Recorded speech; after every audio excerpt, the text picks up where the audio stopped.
Tonight, we have 10 stories. I don't even know where to begin with this one. War stories, cryptids, ghosts, and so much more. A huge thank you to all of tonight's writers for allowing me to share their stories.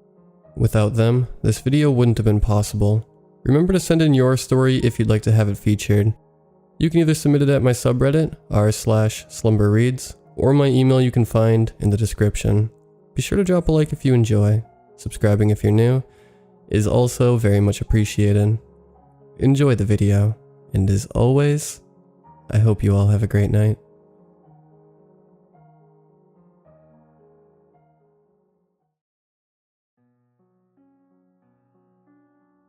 Just between you and me, I used to hate our prisoners. You might think it made my job as a guard harder, but it actually helped.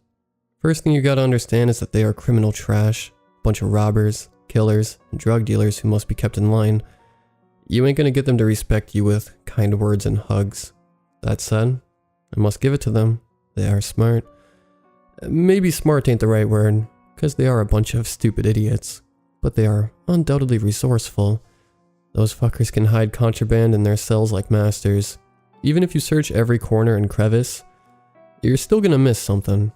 They can also figure out such elaborate escape plans you'd be amazed. I can respect these skills. For most of the other guards, it's a pain in the ass, but I consider it a game. They try to hide something or find a way out, I bust them. And then it's time for the best part of this job, punishing them. My favorite tool for this is the pepper ball gun. The shot knocks those idiots back, and the gas that comes out of the bullet really messes them up. They thrash around with teary eyes, even throw up sometimes. It's always fun to watch. At this point, you might be disagreeing, thinking I'm a monster or something. But let me ask you this. If a bunch of murderers and rapists were riding like wild animals and trying to hurt you, wouldn't you protect yourself? Would you feel bad for them after they tried to kill you? I might be enjoying my job more than the other guards, but there's nothing wrong with that. Unfortunately, the warden disagreed. Smug guy with his fancy suit and gold watch. He wanted to fire me at first. The reason? Use of excessive force, abuse of power, and some other BS like that.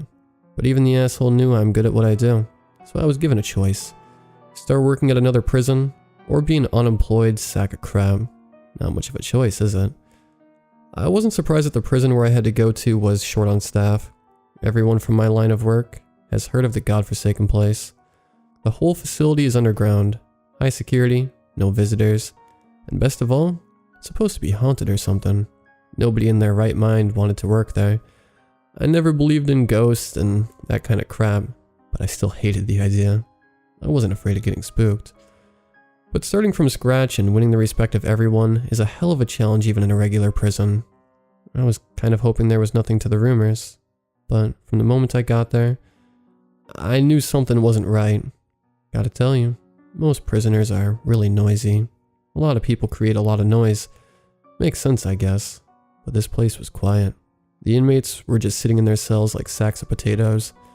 They did not talk to one another. Even at lunchtime, they just sat down, stuffed their faces without speaking, and returned to their cells. It was the same with the guards. I tried to have a conversation with some, but you couldn't get more than a few words out of them. They were like robots. At least the job itself was a piece of cake. Almost too easy. Prisoners weren't harassing each other. They did not try to hide contraband in their cells, and they followed my instructions without a problem. Even out in the yard, where most fights happen, they just walk around quietly. Now you might think that I was happy to have such an easy life there, but it creeped me the hell out. It's not normal for humans to behave this way, and there was no logical explanation for it. Felt like I was the only sane person in the building, and everyone else was full of sedatives. I tried to speak to the prison nurse, and ask her what the hell was going on. Would you mind telling me what's wrong with everyone here? Do you put something in the food or what? I asked, after I requested a session with her. She answered in a monotone voice. Our current population is 1,417 men, and all of them are perfectly healthy. Yeah, no shit, lady. Now would you mind answering my question? She looked at me with her lifeless eyes and continued. The men come here in search of change. We have to address their criminal thinking and lifestyle. Now, listen here. Do you put something in the food? A balanced diet includes foods with 5 groups and fulfills all of a person's nutritional needs. I realized she wouldn't tell me anything useful. Maybe the whole thing had nothing to do with the food, but I was sure as hell that I would never touch anything from the canteen. I tried asking the other guards about the strange behavior of our prisoners too. I only got vague answers about how everything is normal and tranquil. Now, I ain't easy to scare, but goddamn that place gave me the creeps. I wanted to resign after my first week there, but my job has never been easier. No riots, no fights, no nothing. Just boring guard duty.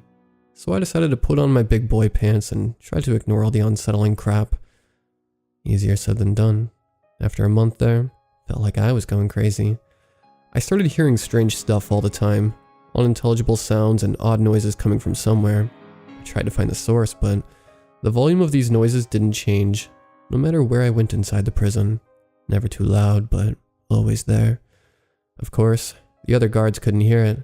They just said the same thing with that empty look on their faces. This place is quiet. All of prisons should be. Fucking idiots. It was around this time that an inmate from my former prison got transferred to us.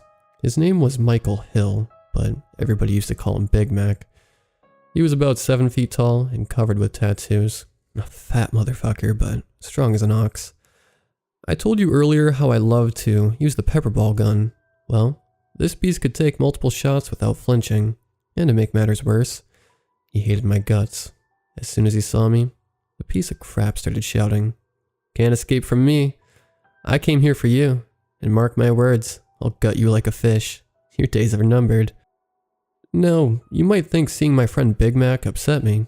On the contrary, I was happy as a clam that someone I knew was there. Death threats from prisoners were nothing unusual for me, and I was curious to see if this place would break good old Big Mac as the rest of the prisoners. I was relieved when he started harassing the other inmates, as a regular prisoner should. They never stood up to him. When he took their food, they just went back to their cells without eating. When he pushed them to the ground in the yard, they stood back up without saying anything, and continued to walk around aimlessly. When he saw that all the prisoners were pushovers, he started picking fights with the guards. They did not shout or beat him. They simply used mace, a lot of mace actually, to calm him, and put him in solitary for a day, every time he stepped out of line. After a few weeks, I could see that the place was starting to drive Big Mac crazy too.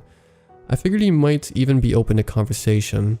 I wanted to ask him what he makes of the place, and also about the disturbing sounds and noises I kept hearing, so I approached him out in the yard. "Hey Michael, you piece of crap, how you holding up?" "Hey CO, I was hoping this prison made a mute motherfucker out of you too, but I guess I'm not so lucky." He used his prison slang and the emotions in his voice made me unreasonably happy. "Well, ain't you a pleasure ray of sunshine? Now listen here, I'm not thrilled either that I have to speak with you, but you are the only prisoner here who is more or less sane, so I wanted to ask you something." "Go ahead." "Did you speak with the other inmates? Does anyone know what the hell is wrong with this place?" "Zombies, a lot of them. Prisoners and guards alike. I was kind of hoping you would tell me what's going on here, and what's up with these noises." "Can you hear them too?" "They're driving me crazy." He sank his ugly head as he continued. "These were the worst 3 months of my life." "What are you talking about? You have only been here for 2 weeks. Not even I have been here for 3 months." "Something messed with your head big time, CO. You left our old prison and got transferred here about a year ago." "Sure, Michael. You either take me for an idiot or lost your mind too. Just take a look at your employee card, fool." I did as he suggested, and what I saw didn't make any sense. The card was issued 11 months and 4 days ago, but why the hell couldn't I remember? I wanted to resign immediately and get as far away from that messed up prison as possible. I left Big Mac and ran through the entire facility to the exit, where a guard stopped me. "Where are you going?" He asked in the usual monotone voice. "I'm going home. Not feeling too well, so let me out, will ya?" All correctional officers have living quarters within their prison grounds, but if you are ill, please go see the nurse first. What the hell? He was right. Some of the memories came back to me. How could I forget? I've been living there with the other guards the entire time. I actually haven't left this place since I started working there. All this crazy stuff made me doubt myself. I wanted to sit down in my room and think things over. I walked through the concrete tunnel that connected the prison with the guards' quarters, turned right at the end, got into the elevator, exited on the -3rd floor, and entered room 307. I knew the way, yet I couldn't recall living there. I looked around and all of my stuff was there. My clothes in the wardrobe, my laptop on the desk, the poster of my favorite country band on the wall. It was my stuff and my room without a doubt. I tried to remember the things that happened in the last 11 months, but my head was a mess. Memories of myself eating in the staff canteen flashed before my eyes, and it made my stomach turn, but I realized it doesn't matter anyway. They could have been stuffing me full of different drugs without me remembering it. As I was thinking, I could swear the noises I've been hearing got louder than ever before. Did these sounds have anything to do with my memory loss? I didn't really care. Only one thing mattered to me at that point: getting out of there. Now I ain't dumb. It was obvious they wouldn't let me go if I asked nicely. Officially, I might have been a guard, but in reality, they were trying to make a brainwashed zombie out of me. But luckily, my mind was too much for them to handle. I started to think about escape routes, but the whole building was underground. There was no internet or phone service either. The place was totally isolated from the outside world. I'll be honest with you, I was pretty scared. I never had to think about this stuff before. My job was to prevent the prisoners from getting out, not figuring out ways to escape. But I knew who could help me, even if the thought made me sick. The next day, felt like crap. Those sounds in my ear got even louder, and my head was throbbing. It didn't help that as I opened my door, one of the other guards greeted me with the usual expressionless face and voice. "You left your post yesterday without saying a word. This is unacceptable." "Yeah, sorry about that, buddy. I had a bad day. Needed some rest. If you are not feeling well, please visit the nurse." No, it's all good now. I'm better than ever, and ready for some good old guard duty. I will make a report about this irregularity." "Do that, but now, get out of my way." I had to hurry up with my escape. If these guys figured out what I was planning, they probably would put me in a cell or worse. I just hoped Big Mac would have some kind of plan. Getting out of there with help from a guard should be a piece of cake for him, right? "I have no idea how to get out of this place," he said, after I spent about half an hour convincing him that I was serious. "Are you shitting me right now? You're supposed to be the big bad prisoner with thousands of escape plans." "Listen here. The yard is the only place that's not underground, but there is a 16-foot fence and a 30-foot concrete wall topped with more than a dozen guard towers around it. Even if we make it through the fence, the snipers will shoot us by the time we make it to the wall. But let's pretend we make it there. Are we supposed to climb out like Spider-Man? No. We should forget the yard and try the main gate. There are several armed guards stationed there. You must have seen them too when they brought you in. How are we supposed to make better chances there? If I could start a prison riot, we might be able to overpower them," he said. "But it would be easier growing wings and flying out than convincing these gumps to fight." The throbbing in my head intensified. It was almost unbearable. Better start thinking, or we are going to end up like these other brainless idiots. There must be a way, for God's sake. "I hear you. The ringing in my head keeps getting louder every day. We need to get out now," he said, then sat quietly for a while. I could almost see the gears turning in his fat head. All of a sudden he asked, "Do you know where the backup generator is? You want to cause a power outage? How would that help us? I can't start a riot, but this is the next best thing. It should confuse the guards. The two of us might be able to make it through the main exit if we sneak up on them in the dark. But even with the element of surprise, we are going to need some good stuff from the armory if we want to force our way out." And how am I supposed to? I was interrupted by another guard. He approached me from behind and said, "You should not talk to the inmates. You are exhibiting strange behavior. I will escort you to the nurse." To say that I didn't like our escape plan would be an understatement, but it was sure better than letting the nurse near me. "It's now or never, Big Mac," I shouted. He jumped up and knocked the guy down with one punch. The other guards started running towards us, so I quickly handcuffed Big Mac and told him that I will personally take him back to his cell. The bluff worked. They let me through, and once inside, we could make our way to the armory. There was nobody in the room, which didn't surprise me. No one needed the riot gear in this prison. No one, except us. Big Mac chuckled as he was getting into the body armor. Who would have thought that one day, I'll be a Ninja Turtle? Yeah, very amusing. You should hurry the fuck up, please. There are security cameras everywhere. If they still don't know that we are here, they'll figure it out soon. I said as I picked up a flashlight. I'm almost ready, but you forgot your favorite tool. He said as he handed me a loaded pepper ball gun. The guy was more human than I thought. For a moment, I even felt bad for shooting him so many times in the past. We made our way to the backup generator in full riot gear. As we were running, I started to question my sanity. I've lost my memory, been hearing strange sounds, and now I have even armed a prisoner, and we are on our way to cut the power. It was a nightmare, but there was no way back. As we were getting closer to the generator room, the alarm went off. The damn thing was abnormally loud. It sounded like an air raid siren, but at least it overpowered the other noises in my ear. Surprisingly, only one guard crossed our path, and Big Mac made short work of him with his baton. When we finally got to the generator room, I used my keys. We entered and closed the door behind us. The alarm was too loud. We couldn't speak with each other. But not much coordination is needed for unplugging power cables and pressing a big red button below the sign that says, "Power off to be used in case of fire or emergency."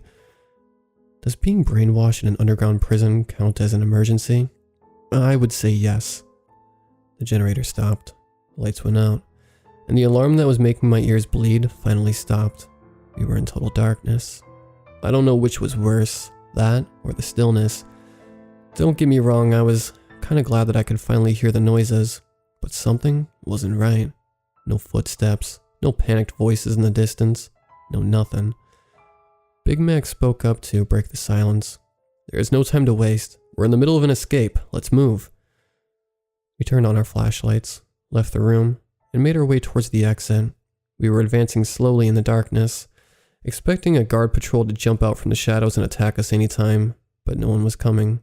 The only thing we could hear, as we were walking down the dark corridor, was our own footsteps. What the hell is going on? Where are all the guards? I whispered.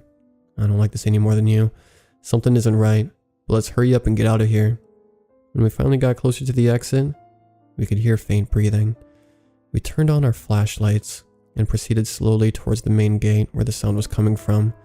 There should have been at least 10 guards there, but we could only see the silhouette of one person standing in front of the gate, and to my surprise, for some reason the gate was open. That person was the only thing standing between us and our freedom.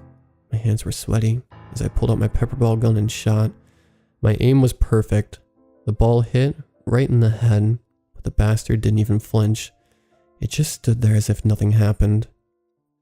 I was looking at the shadowy figure in disbelief when it started speaking. I couldn't see its lips move, and the whole thing sounded like a whisper in my head. Experiment successful. Sadistic guard cooperates with violent prisoner. Time for the interview. Please tell me, Subject 432, what made you team up with a criminal? Did it really think I was going to answer? I aimed at it again and took another shot. The pepper ball hit the figure, but it continued to speak as if nothing happened.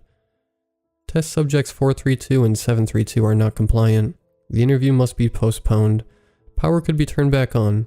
Broadcast on infrasonic noise should continue. Subject 432 should be returned to his room and subject 732 to his cell. Big Mac let out a roar and started running towards the figure, ready to smash its head with his baton. But as he reached the person and swung, all of the lights came back, blinding me for a few seconds. The noises in my ears also returned louder than ever before. Once I was able to open my eyes, there was no one there. I could only see Big Mac as he was swinging left and right with his baton and shouting, "Come back and let me kill you, you rat." Let's just get out of here. We can think about this later. I don't want to stay a second longer in this place, I said as I grabbed his shoulder. He shut up and followed my lead. We ran through the gates and pushed ourselves forward through the passageway leading outside. After what seemed like ages, the passage began to rise, and we saw the light at the end. My memories are a bit fuzzy, but I can remember how great the sun felt as we made it outside, the relief that nobody was following us, the excitement as Big Mac was hot-wiring a car in the parking lot in front of the prison, the happiness as we were finally riding on the highway, and the refreshing taste of the beers we bought at a gas station to celebrate. I must admit, it was almost too easy. I had the feeling that they were letting us go, but hey, don't look a gift horse in the mouth, right? The only thing that's bothering me is that I still hear these noises. I tell you, it's driving me insane. That's why I'm here, nurse. I told you everything just as you asked me to, but I doubt some BS advice can help me. Just prescribe me something strong. I needed to relax a bit. I've been on the run for... Now that I think about it, I can't really remember. How did I even get here? You look awfully familiar. What the hell? The shadowy figure at the gate. I couldn't quite see its face, but it looked like you. And this room? No windows? Am I still in the prison? No. It's getting louder. Make it stop. I shall return to my quarters. Please let me know when I can resume my work. Thank you. Interview notes. Reprogramming the brain of test subject 432 through psychological conditioning using infrasonic noise met the modeled goal. The subject believed the escape attempt was successful. Loss of short and long-term memory is within the expected range. Aggression level decreased, and empathetic tendency level increased. Further conditioning is not required. Subject 432 can return to his daily tasks.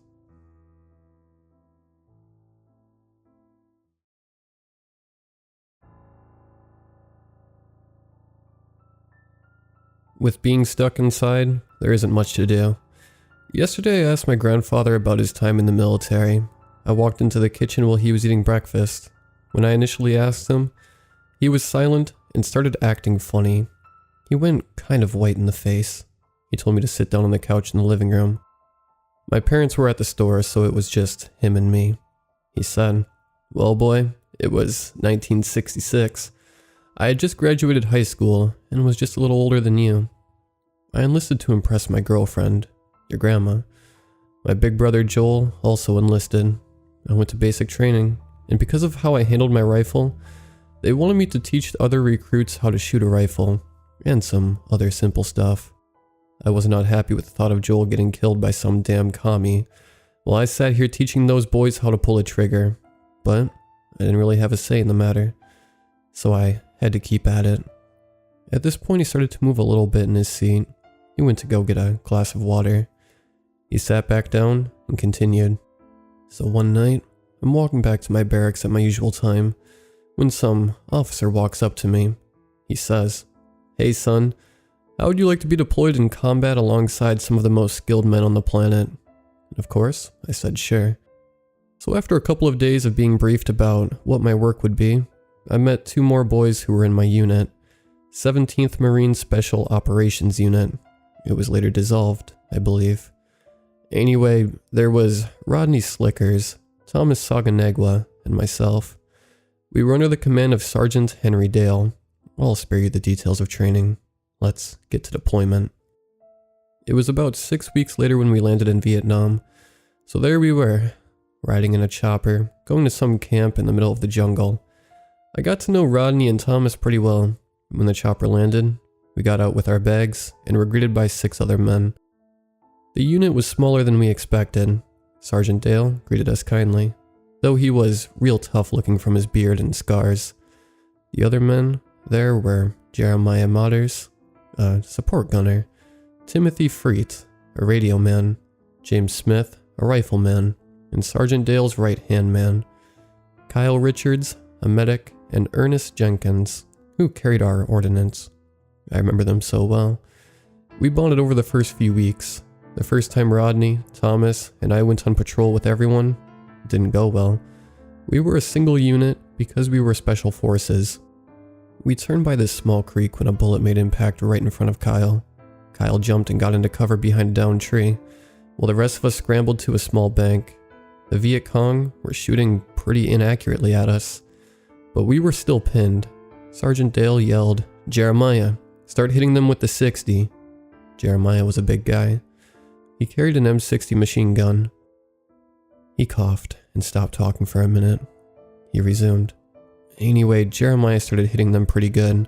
Rodney and Thomas started shooting in the direction of the enemy. I joined and started firing too. Before I knew it, we were shooting more than they were, and after an hour, we had them dead. We checked their bodies, sent radio to command that we took out some bad guys, then we headed back to camp. My grandfather stood up and said, "That's all I want to say."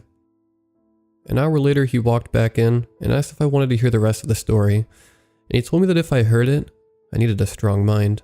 He made me swear to him that I was ready. Alright. After a few weeks, we got a distress call from a unit just south of us. We mobilized. It took us maybe half an hour to get there, and it was night, so pretty creepy out there in the jungle. We went south towards their coordinates, and before too long, the sound of gunfire was getting louder. Then, when we seemed to be just a little bit away, it went silent. Silence in the middle of the jungle at night is haunting, to say the least. Anyway, we got right up on their position and couldn't see anything with our flashlights. "Something ain't right," is what Ernest said right before we found a body. Kyle shines his light at two stumps. He was one of our guys. He adjusted his seat. "Now, boy, are you ready to hear the rest?" He asked me. I said, "Of course." Okay. We all said things under our breath. It looked like the soldier was blown up because there was a tree over his chest. We picked it up off of him and set it aside. That's when we noticed that he wasn't blown up. There were scratches all the way up his face. Whoever or whatever did that was big too. We chalked it off to a bayonet wound. We expected an ambush, so we got behind the downed tree and waited for it a little bit. Then a voice came through our radio. "Somebody help us," whispered through the radio. Then the voice gave us coordinates. We headed there.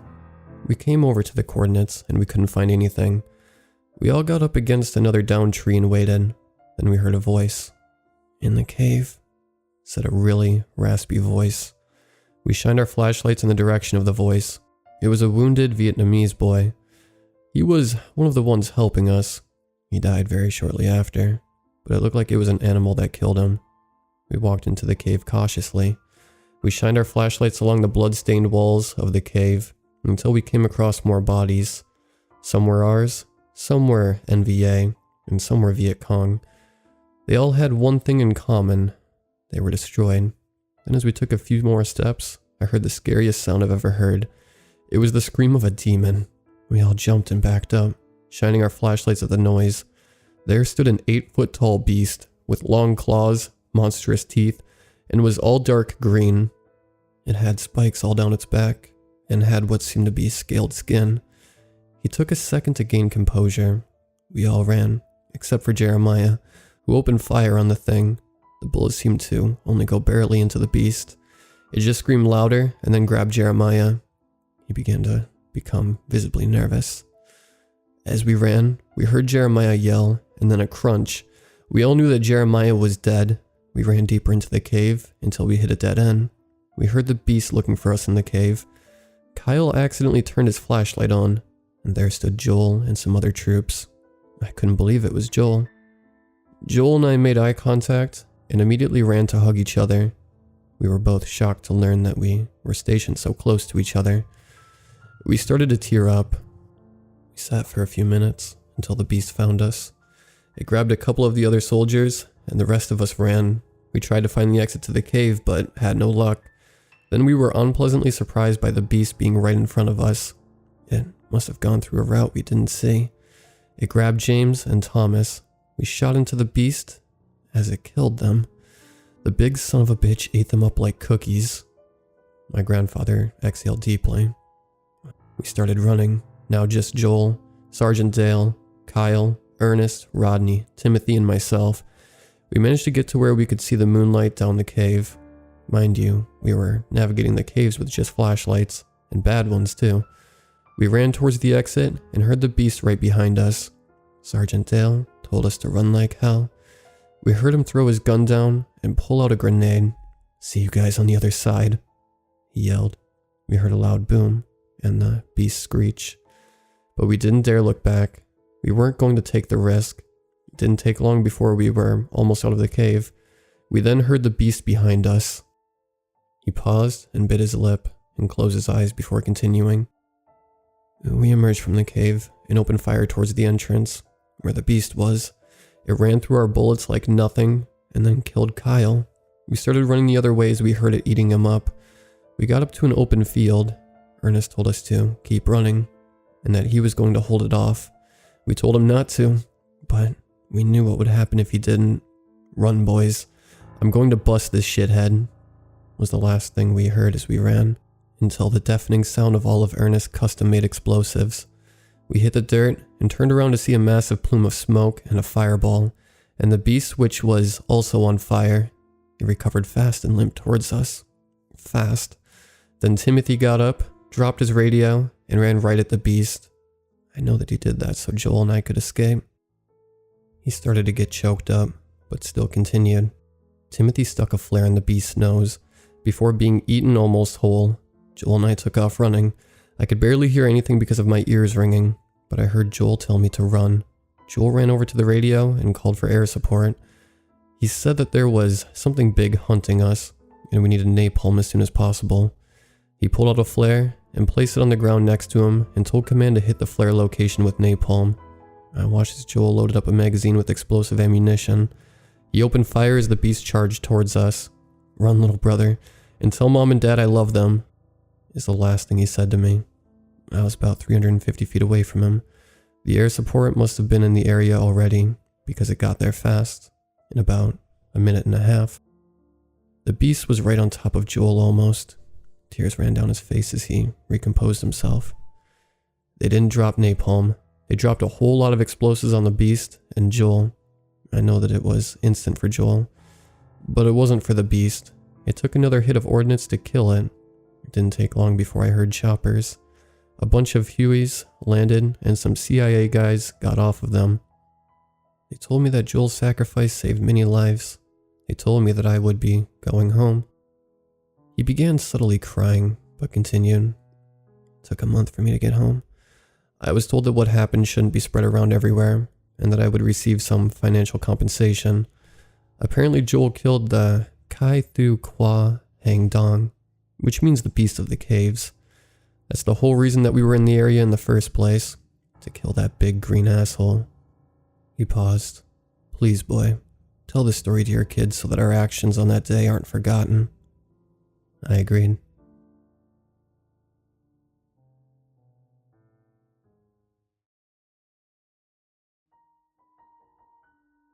My fiancé loved the spooky stories of the world. From horror video games or slasher flicks of the early 90s, he was hooked. He especially loved to explore abandoned places that had a history of spooky upbringings. One of his biggest achievements was spending the whole night in a haunted hotel in our area. He even had a blog where he documented all the mysteries he uncovered exploring. I use the word had lightly. It wasn't the same after our trip to Bear Bridge. We weren't the same. I think something is off with him, but I can't put my finger on it. We've been drifting apart. The guy I once loved to talk to turned cold and unwilling to do anything. The only things he does do are eat, sleep, and watch. Watch the woods in the backyard to be more specific.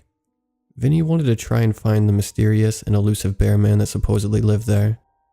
I knew it wasn't real, but it was my job to humor him and tag along, just to get away from the city for a bit. And hey, what could be better than spending the day in the woods with the man I loved, right? Just us this weekend, right? I said to him, sliding out of the passenger seat, my boots hitting the dirt. Oh, for sure. Just me, you, and Bear Man. He smiled and laughed to himself. Right, nothing like a romantic evening with two scary monsters. He punched my arm as we began to unpack the car. The drive up was calm with images of evergreen and brush clouding my sight. As I looked out the window, the wind sang a mysterious tune as Vin and I stood and looked at the campground. Not a single person was there, which was out of the ordinary for this time of year. Spooky stuff, huh, Bon? Vincent said from behind me as a truck pulled into our campsite. I turned around to look at him right as the man stepped out of his vehicle. Howdy, you two, he introduced, looking at us up and down. What brings a happy couple like you to Bear Bridge? Looking to get a little roughed up? He laughed to himself and then added, I'm joking with you kids. I know why you're here.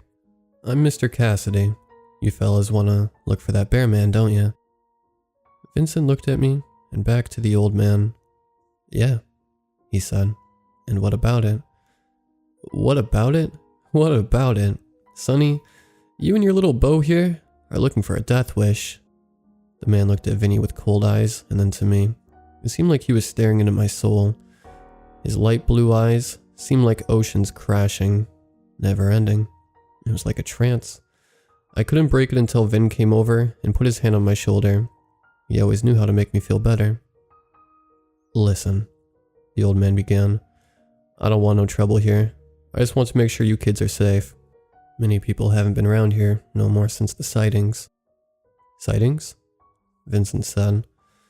The man leaned up against his truck and tipped the faded blue snapback he wore as he began to speak.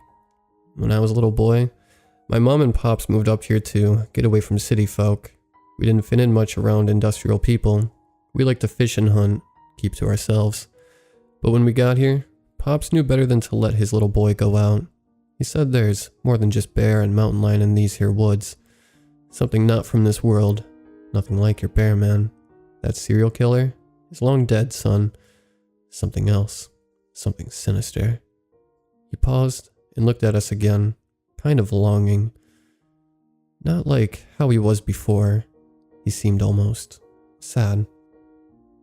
"What does your story have to do with us being here?" Vinny snapped.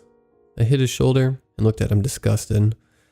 I didn't know if he knew that I wanted to hear what the man had to say. Something about him interested me, and I sort of believed him. I couldn't place my finger on it then, but looking back at it now, he was trying to warn us. Fine. I was going to be all sappy to get you to listen, but I'll cut to the chase. My mom and pop died in these here woods. No, not from some claw. Natural causes is all. Old age catches up to a person in lightning speed.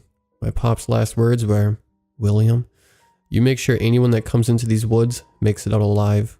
But when they died, I couldn't find their bodies. It was strange. Even my mother's prized pearls were gone. They up and left me. He left me. She left me. Everyone left, boy, and they're never coming back. So I want you and your girl here to get out of my woods and never come back. Go find your bear man somewhere else. He looked at us in a sort of rage, the sadness and sincerity in his eyes before he left, and he actually pegged me as someone who wanted us to get out. Vin wasn't having any of what Mr. Cassidy was saying though, and eventually threatened to call the cops on him for evasion of privacy. I didn't think he could do that, but it drove the poor man away. Kind of felt bad for him. I was actually kind of interested in what he was saying, even though I didn't believe in the unknown. Eventually, we both got settled in and started up a fire. The cold April air danced on my cheeks as the wind's tune became a chorus of song, rising and falling with the flames of our amateur fire. It died as soon as the rustling started. I was getting ready for bed when a twig snapped in the distance. I turned behind me and looked into the pitch black woods. It was weird. I just now noticed that when I got to the site that there were no animals, no birds, deer, squirrels, chipmunks, not even crickets. "Hey, Vin," I said, looking around. "Vin?" I turned around again, but he wasn't anywhere to be seen. I looked into the trees that loomed above me like skyscrapers. I thought he was right by the fire. Or was it the tent? I couldn't remember. I began to walk around the site and look for him. "Vincent?" I called. "Vinny." I kept calling his name over and over and over and over until the beat-up red truck pulled into our sight again. Mr. Cassidy stepped out of his truck and made his way towards me. "I assume they got him, huh?" He began as he finally got closer. "I told you kids to leave. I was just trying to do what my pops told me to do. But nobody listens to old men, do they? You kids need to learn to listen instead of getting into things you have no business getting into." "I don't know where he is or what happened," I croaked. Tears began to well in my eyes, and I just wanted to go home. I wanted to find Vincent and leave. I wanted to get out, but the worst was still yet to come. Okay, don't get all hysterical. We'll find him." Mr. Cassidy became sincere and understanding. It was strange how his personality changed so quickly. We got into his truck and drove down the beaten path deep into the woods. The trees soared above us as the radio crackled an old 50s tune. Mr. Cassidy hummed along and turned it up. I looked in front of us into the night, just as a finger stumbled onto the dirt path. The old man slammed on the brakes as the headlights illuminated Vincent covered in dirt, green eyes wide. They reminded me of an owl's, searching for prey. Oh my god, Vin! I screamed and bolted out of the car. Mr. Cassidy was right behind me cursing and came to my side. I bent down and touched Vinny's face, looking at the cuts he got from running through the woods. What happened? I said, pleading. These things, Bon. They chased me out of the sight when I turned my back for a second. I heard whispers. These creatures. He was right. Vincent's voice cracked and he began to sob. I had never seen him cry before. We have to get out of here. The fear in his voice and expression turned to seriousness at his last statement. Okay, let's go. Mr. Cassidy, can you please get us out of here? I pleaded. I don't think that's a good idea, girl. When they've got eyes on someone, they don't let go. What the hell are you talking about? Can't you see he's hurt? Please help me. I started to lift Vincent up and drag him towards the car. Finally, the old man helped and we got Vinny into the back. As we drove away from the scene, I couldn't help but get the feeling I was being watched. Driving down the darkened road, Vincent groaned in the back. I didn't realize how hurt he actually was until we got him into the truck. I turned around to look at him and came face to face with yellow eyes. In the bed of the pickup stood a creature, no taller than 4 feet, and arms down to the floor. It looked like a chimp without hair. Its skinniness made it cruel looking. Its ears and nose were like a bat, and it blinked as it looked at me. As my eyes met its yellow lemon-shaped ones, it smiled a sharp-toothed grin and raised its long claw to tap on the glass. Tap, tap, tap it went, and then pointed at Vin, writhing in the back seat. It raised its tail to its disgusting blood-covered mouth in a motion, and jumped off the bed like a jaguar. I turned quickly to Mr. Cassidy and whispered, "Floor it." What are you talking about? He began as he turned towards me, taking his eyes off the road for a split second. In the second he did, he slammed into the new creature standing right in front of us. We felt a bump under us as the car stopped abruptly.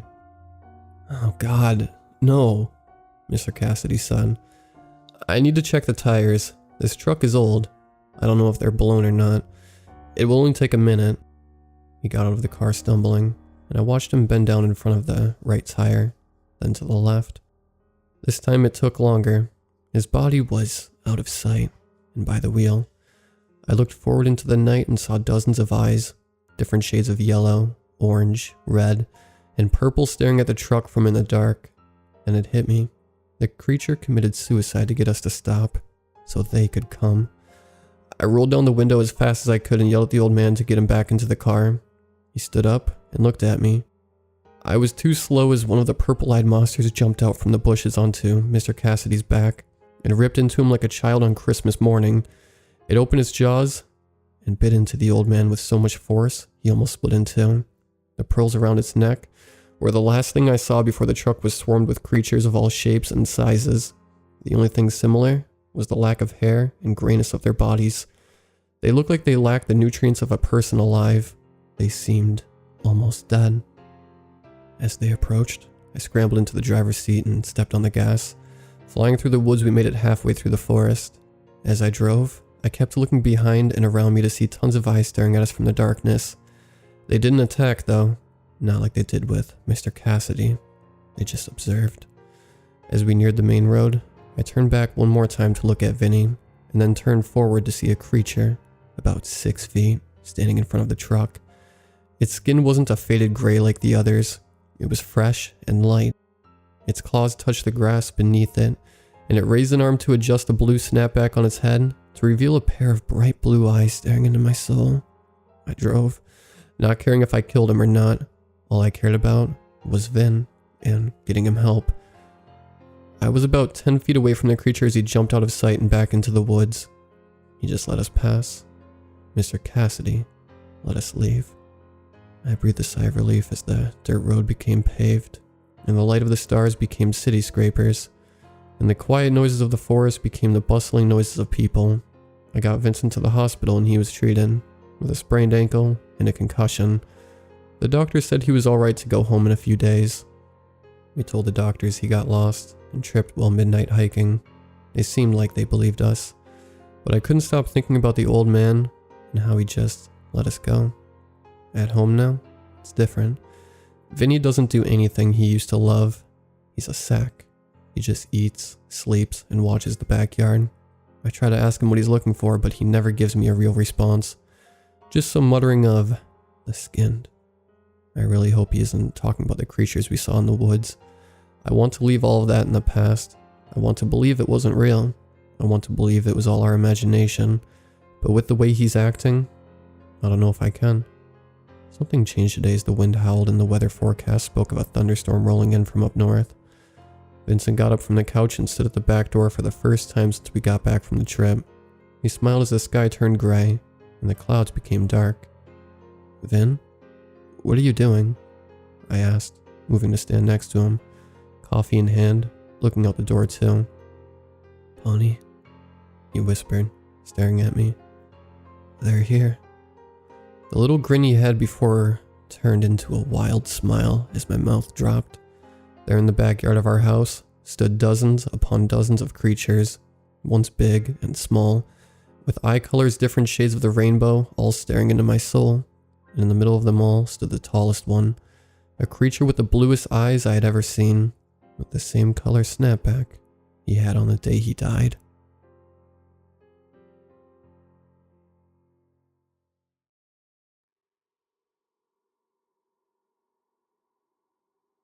I live a perfectly happy, if somewhat boring suburban lifestyle, far better than the poor urban lifestyle my wife, Elaine, and I grew up knowing. Although we are happy, it does not mean we are without any problems, particularly my son Daniel. Daniel had always been a handful.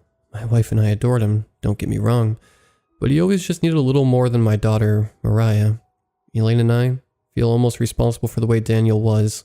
He's our oldest, and we had absolutely no clue what we were doing as two young parents. By the time we got Mariah about 4 years later, our parenting skills had improved drastically. Plus, aside from his little quirks, Danny was a really good boy. Elaine had always been so happy to homeschool the kids, and they seemed equally happy in return. However, when the recession hit a few years ago, she had to return to work to help keep our community afloat. We're a tight-knit neighborhood, so if one family suffers, it hurts us all. We've always been happy to do our part to help. The downside was this meant Danny and Mariah had to go to traditional school in our community for the first time in their lives. Quickly, we saw just how very different our two children were. Mariah blossomed immediately. She had 10 new friends by the end of her first week, and was signed up for 5 extracurriculars by the end of the second.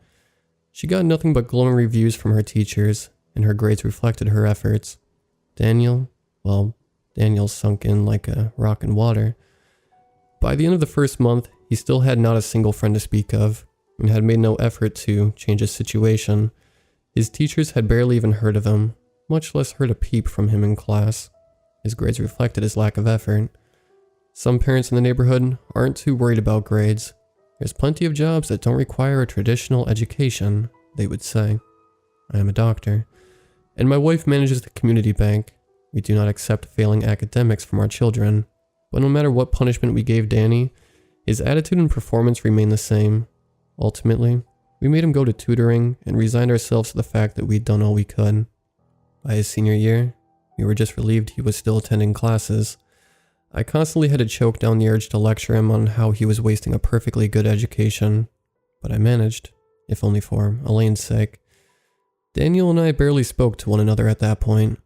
He was a disappointment to me and he knew it, without me ever saying so. That didn't mean I didn't love him, and I of course agreed when my wife suggested we buy him something practical for a graduation gift. My wife and I had found a nice little bungalow down the road from us that we decided to buy for him. I was against it at first. In my opinion, barely passing doesn't merit such an expensive gift, but my wife reasoned that if he had a lower paying job, the least we could do was make sure he had a good place to live. And before you even ask, no, he couldn't have lived with us after high school. Not only would he and I have shattered the thin veneer that was cordial peace in our house, but it is also simply not the thing done in our community. When graduation day came, my wife and I were excited to show Danny his new home. We of course waited until all the formal celebrations had ended before we snuck him away from the party. As we walked down the road, my wife gave him a little speech on how proud we were of him, how despite being grown up, he would always be our son.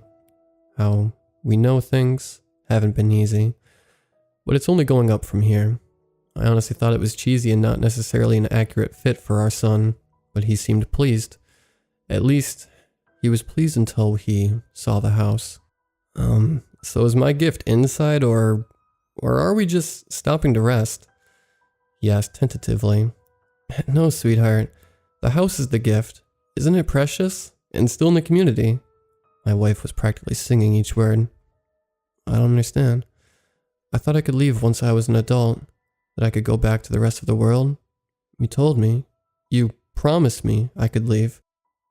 But don't you like being our son? We love you so much, Danny. My wife was on the verge of tears at this point. How dare Daniel be so ungrateful for such a thoughtful gift from his mother? Okay, look. It's not that I don't like being your kid. It's been fine, really. Much better than I had expected. But I miss my family. I want to go home. You promised I could go home. I shot my wife a stern look. Daniel was many things, but he was not a liar. If he was saying my wife promised him he could leave the community, then she most certainly did. Foolish. No wonder he had never properly assimilated to the culture. He was always expecting to leave someday. I knew it had to be done. Please let me be clear. I find no pleasure in the removal policies of the community, but they are strict and they are fair, and those who do not remove a non-compliant are subject to removal themselves, moving as deftly as possible. I threw my arm around my son's neck and snapped his head to an unnatural angle. My wife sobbed as his limp body hit the ground. I allowed her to go home before I had to carve the red R on his forehead, signifying that Daniel had been removed from the community. Our community is a safe and happy place, much better for children than the rest of the world. Mariah was understanding about her brother's removal, but largely unsurprised. He was never grateful for the community saving us from our outside families. I do hope they find us a new male child to have soon.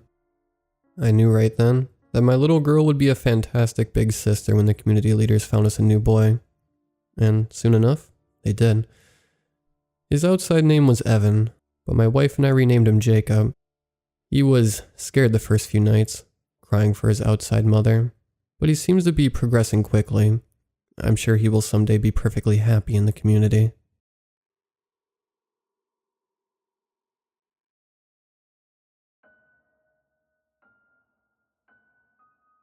I have a friend, Susan, that loves to travel, and she'll send me various oddities that she finds in markets. I like to collect rare and unusual items. It's mostly fossils, but she sent me a shrunken head, pieces of pottery, and jewelry that's supposedly cursed. There are many other bits and pieces to my collection that would take too much time to list. The most unusual item so far was an unhatched egg. The reason this egg was unusual was that no one has ever seen such an egg. It's about the size of an ostrich egg, and a weird green color that almost seems to glow in the dark. Susan told me that the merchant that sold her the egg told her that he'd found it while hiking in the mountains. He said that he tripped over something buried in the ground, and when he started looking at the ground, he saw a weird sort of glowing where he'd tripped. He said that he decided to dig around to see if he could find what was glowing. A few inches from the surface, he unearthed an egg. He said he'd never seen anything like it. The merchant took the egg home, and he left it on a table for a while. When nothing happened, the merchant put the egg in his closet. He said that he forgot about the egg until he had to move. He told Susan that it was most likely a fossil, and he didn't want it anymore. So the merchant took it with him when he made his weekly market run to sell it to someone who was into fossils. This is when Susan found his stall. She told me her eyes were drawn to the egg because of its unnatural color. The merchant couldn't tell her much about the egg because he never took it to anyone to get it checked out. He assured her, though, that it was just a fossil. She decided that the egg was safe, so she bought it from the merchant. When Susan got back to her hometown, she brought the egg over to me. She told me everything that the merchant had told her. I eagerly took the egg from her and I looked it over. There were no obvious signs of damage, and the shell was smooth and slightly warm. I asked my friend about the warmth.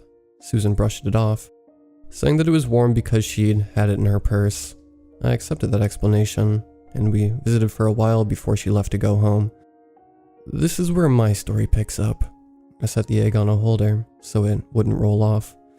I put this holder on a shelf in my living room where I kept most of my other fossils. What I didn't think about at the time was that this shelf was next to the fireplace. It was beginning to get colder, and I used my fireplace as much as I could to save on utility bills. I have many shelves around my living room. At the time, I didn't even think about putting the egg somewhere else. The egg sat on that shelf for about a month before I noticed something was wrong. I'd been dusting my living room because of all the items I had on shelves. It's amazing how much dust can gather in a month. I had just finished dusting the shelf that was to the right of my fossil shelf. I heard a very soft cracking sound, and I dismissed it at first as my dog playing with one of her toys. Then as I was dusting the fossil shelf, I heard the sound again. I stopped what I was doing, and I looked closer at the shelf, wondering if I had accidentally broken something. It was then that I saw there was a hairline crack in the egg's shell. I frowned as I picked the egg up. I looked it over, and I found another smaller crack not far from the first. I put down my cleaning rag and I carried the egg over to my dining room table, where there was more light. I sat the egg gently on the table. As I was watching the egg, my dog, Pepper, came over to see what I was doing. I felt her press against my leg and I automatically reached down to pet her. The whole time, I didn't take my eyes off the egg. After a minute of nothing else happening, I decided to get me something to drink. While I was doing that, I also grabbed my phone so that I could record anything that might happen. Once I had my tea and phone, I went back to the dining room table. As I sat down, I saw that another crack had appeared. I pulled up the camera on my phone and started recording. For a while, nothing happened. I was wondering if maybe something had changed in the environment, and that was what was causing the egg to crack. That thought was put to rest when there was more cracking from the egg. As the cracks got bigger, the process sped up. I watched with no idea what was going to come out of the egg. After an hour of watching and taking breaks from recording, the egg started opening. I leaned forward, eagerly thinking about what kind of bird I was going to see. Not once did it enter my mind that something other than a bird could be inside that egg. So I kept watching. The only sound in the room was my dog snoring and the faint sounds from the egg. After about 10 minutes of the opening getting bigger, I finally got my first look at what the egg had been hiding. The first thing I saw was a long spindly leg that was completely black, a kind of black I'd never seen before. At the sight of the leg, I quickly got up from my chair and backed away in horror. Morbid curiosity kept me rooted to the spot as more of the egg started falling away. Pepper, seeming to sense that something was wrong, had joined me against the wall. I put my hand down and grabbed her collar. I was ready to run if whatever was in the egg was dangerous. Not long after, the other leg came to more just like the first. I could feel myself starting to shake. I'm one of the many people that have a fear of spiders, and if this was a spider, I wasn't sticking around. Then with 3 legs outside of the shell, I could see the egg starting to shake. It looked like the creature was struggling to get free. As the shaking happened, a thick, yellow fluid started seeping out of the opening. I gagged as the smell reached me, and I could hear Pepper whimpering as she tried to hide behind me. I had about decided to quit recording and to leave the house when there was a much louder crack. I looked on horrified at what was coming out of the egg now. There weren't 8 legs like I thought there would be. Instead, I saw 6 spindly legs now standing on the table. The egg was still covering the creature's body, but from what I could see, it was about the size of a cat. The next thing I saw was the rest of the egg being shaken off. There, standing in front of me, was the most hideous thing I'd ever seen. Unlike its legs, the creature's body was a mixture of brown and red. It had a shape vaguely resembling a spider on its back half, and the rest of the body had a long thorax covered in slimy hairs. This led up to the head that was like something out of a horror movie. I saw a row of sharp teeth, dripping the same yellow fluid that had come out of the egg. Then there were bulging red eyes, and a strange spike coming out of the top of its head. The spike had barbs sprouting out of it, and it looked like this was to hold something in place. I had the nauseating thought that the creature would spear something on that spike. With the way the barbs were facing, it looked like whatever was speared would have to tear itself off of the spike. We stared at each other for what seemed like a moment frozen in time. Then the creature let out a spine-chilling hiss and started moving toward me. I remained frozen in terror, and I could only watch as it moved across the table. Then it slipped and the yellow fluid from its egg. This was enough to get me moving, and I grabbed Pepper and ran from the house. Pepper was a mutt that weighed 50 pounds, and usually, I could barely pick her up. With adrenaline running through me, she felt like she only weighed a few pounds. When I got outside, I realized that I didn't have my car keys. I turned around, and I saw that the creature had followed me. I dropped Pepper on the ground so that she would follow me, and I took off running. I stopped a few blocks later, breathing heavily and hoping that I wasn't followed. I slowly turned around to look behind me. I sagged in relief when I only saw Pepper standing behind me. Feeling that I was safe, I called Susan for help. She didn't live far from me, so it only took about 10 minutes for her to show up.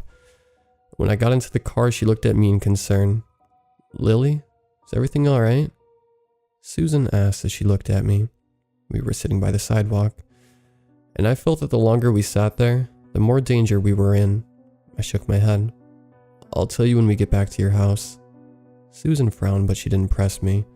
Instead, she put the car in drive, and we drove in silence to her house. When we got to Susan's house, I let Pepper out to run around for a bit. As I was standing there watching Pepper and trying to come to terms with what I'd seen, Susan walked around the car to join me. "Now, will you tell me what's wrong?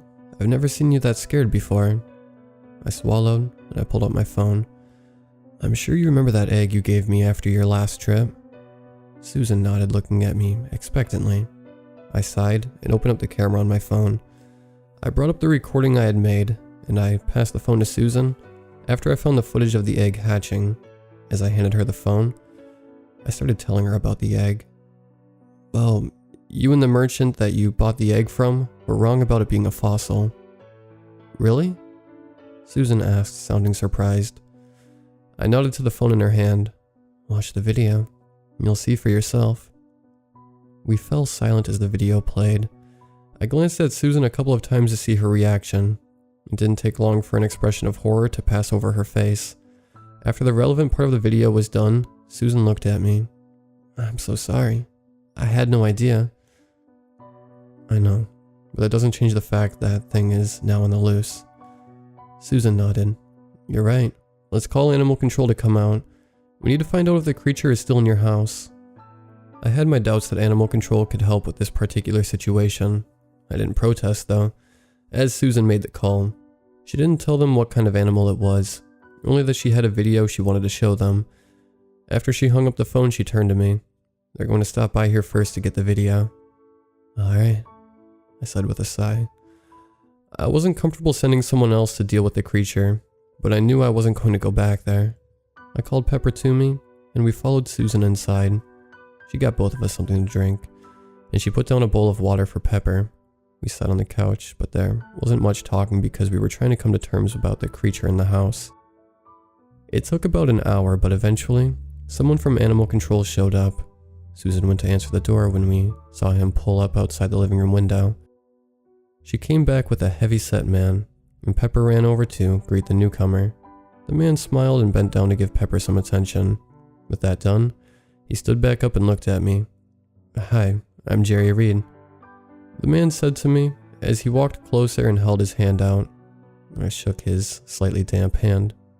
"Nice to meet you." "I'm Lily Thompson." He nodded, and Susan directed him to sit beside me. He sat down, and I had to fight not to fall into him. I looked the man over, and I was even more worried about him going to my house. Once Jerry was comfortable, he turned to me. "Now, what seems to be the problem? Your friend didn't give me any details." I picked up my phone from the coffee table and handed it to Jerry. I had already set the video up so that I could show it to him. Jerry frowned, but he took the phone and pressed play. The look on his face was the same as Susan's had been. After the video stopped, he sat, looking at me in surprise. "Okay. Are you two playing a prank on me? I have other things to do with my day." He snapped as he looked between us. He handed my phone back to me and got up from the couch. "Wait," I cried, afraid that he was going to walk out. "Please, I need your help. This isn't a prank. It happened to me an hour and a half ago." He still looked skeptical, but he sat back down. "Okay, I'm listening. But you have 5 minutes. So I told him about Susan bringing the egg back from Turkey, and how it had been sitting in a merchant's closet for several years. Then I explained where I had the egg. I told him that we all thought the egg was a fossil, and not something dangerous. He looked at me in disbelief. So, she bought an unknown egg from a merchant she didn't know. You took the egg and put it on a shelf. At no point did either of you think to get the egg identified. I don't know how your friend got it through customs, but something like this needs to be tested. For all you two knew, it could have had dangerous toxins in it. I felt my face flush in shame. And when I looked at Susan, I saw she was doing the same thing. He paused for a bit before he sighed. Sorry about losing my temper. I've seen too many things in the wrong person's hands. Before either of us could say anything, Jerry got up from the couch again. Never mind.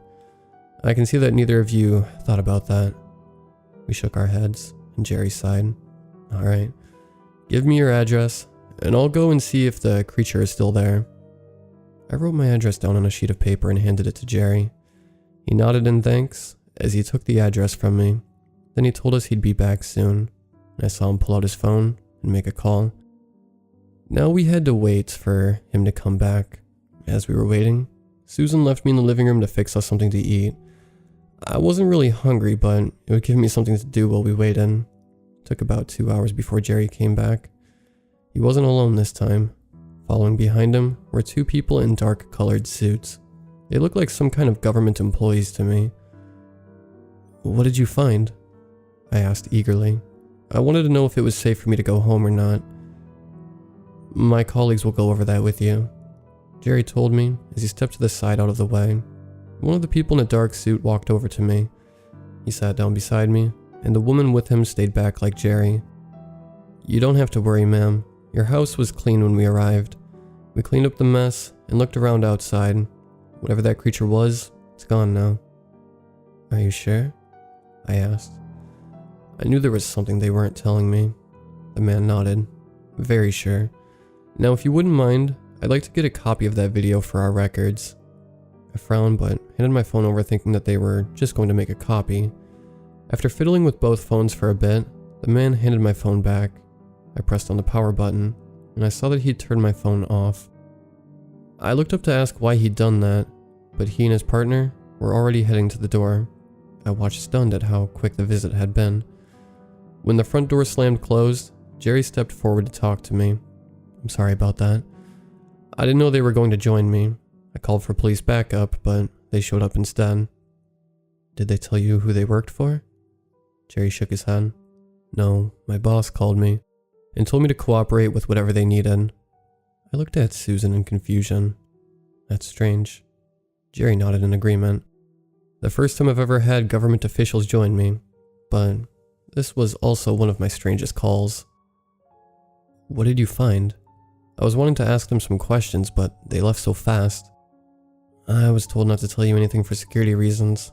It's your house, though, and you deserve some answers. By now, Jerry had moved over to sit in the chair across from me.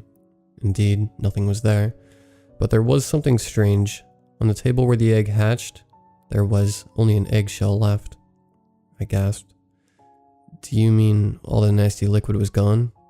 He nodded. Yes, and the eggshell looked like it had been gnawed on. The strangest thing, though, was the size of the prints left behind. What about them? I asked, leaning forward in eagerness. Jerry rubbed his chin for a bit, then he frowned. I saw the prints the creature made when it followed you to the door. It was the prints from the table to the back of the house that concerned me. Those prints were noticeably different from the front door. How were they different? Susan asked, jumping into the conversation. Jerry frowned at us. If you would quit interrupting, I can finish the story. We both mumbled apologies, and Jerry started talking again. The prints leading toward the back of the house were much bigger than the first prints. As far as we could tell, the creature is growing at an alarming rate. That was all I could see before the government people said that they were done looking. They rushed me out of the house before I could see anything else. The woman went back in after I was let out, and she came back out with a paper bag. I guess that she took the eggshells with her. That's all I know right now. There was silence when Jerry finished speaking. I was shocked that the creature could be even bigger than what it was when I ran. So that's it? Are they going to let that thing run loose? What if it kills someone? I asked, feeling frustrated that seemingly nothing had been done. Jerry shrugged. I'm sorry, I don't have answers. Even what I told you could get me fired if it got back to my boss. I slumped back against the couch and remembered that my phone had been turned off. I held down the power button. As the phone started up, it loaded the new phone screen. I looked at my phone in disbelief. The man had done a factory reset. Susan saw the look on my face. Lily, are you alright? I snorted. No, I'm not. Not only do I have to be afraid of my own house, I have now lost everything that was on my phone that isn't backed up. Susan looked as stunned as I felt. What the hell? They can't do that. She cried in outrage. I sighed. Not only have they erased my phone, but we don't know where they came from. Susan deflated. Damn it. This is ridiculous. There's gotta be something we could do. Jerry, who had been watching us, pushed himself up from the chair with a grunt.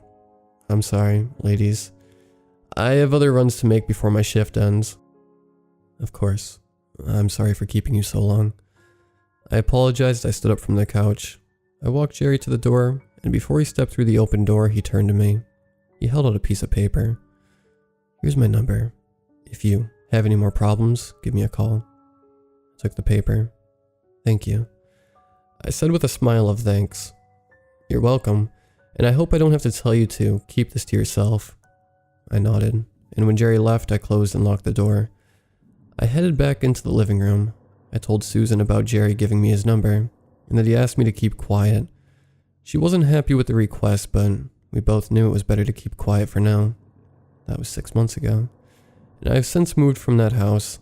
I couldn't bear to go back without knowing for sure where the creature had gone. I had movers pack up and move for me. I also donated my collection to a museum. Susan stopped buying things from markets for the same reason. I also got a new table, not wanting to use something that had strange fluid on it. I'm telling this story because I can't keep silent any longer. I was also spurred on by the recent reports of pets going missing, and there's been at least one report of a child missing. I don't know if it's connected to the creature or not. I hope the child went missing some other way. Otherwise, I feel responsible for letting the creature roam free. That's all I know for now. I'll leave you with the name I have come up with for the creature. I've been calling it Ancient Evil, although I don't know how old the egg was before it hatched.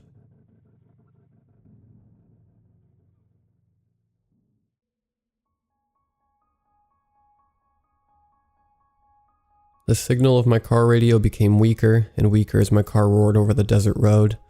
Eventually, it withered away with a crackle, leaving me with the ambient sound of the seemingly endless waste and monotonous growl of my vehicle. Summer was just settling in over the barren country, yet I felt as though I was slowly being boiled in my metal tomb. I rolled a window down, which helped somewhat, but regardless, I was eager to exit the lonely, scorched plains of Nevada.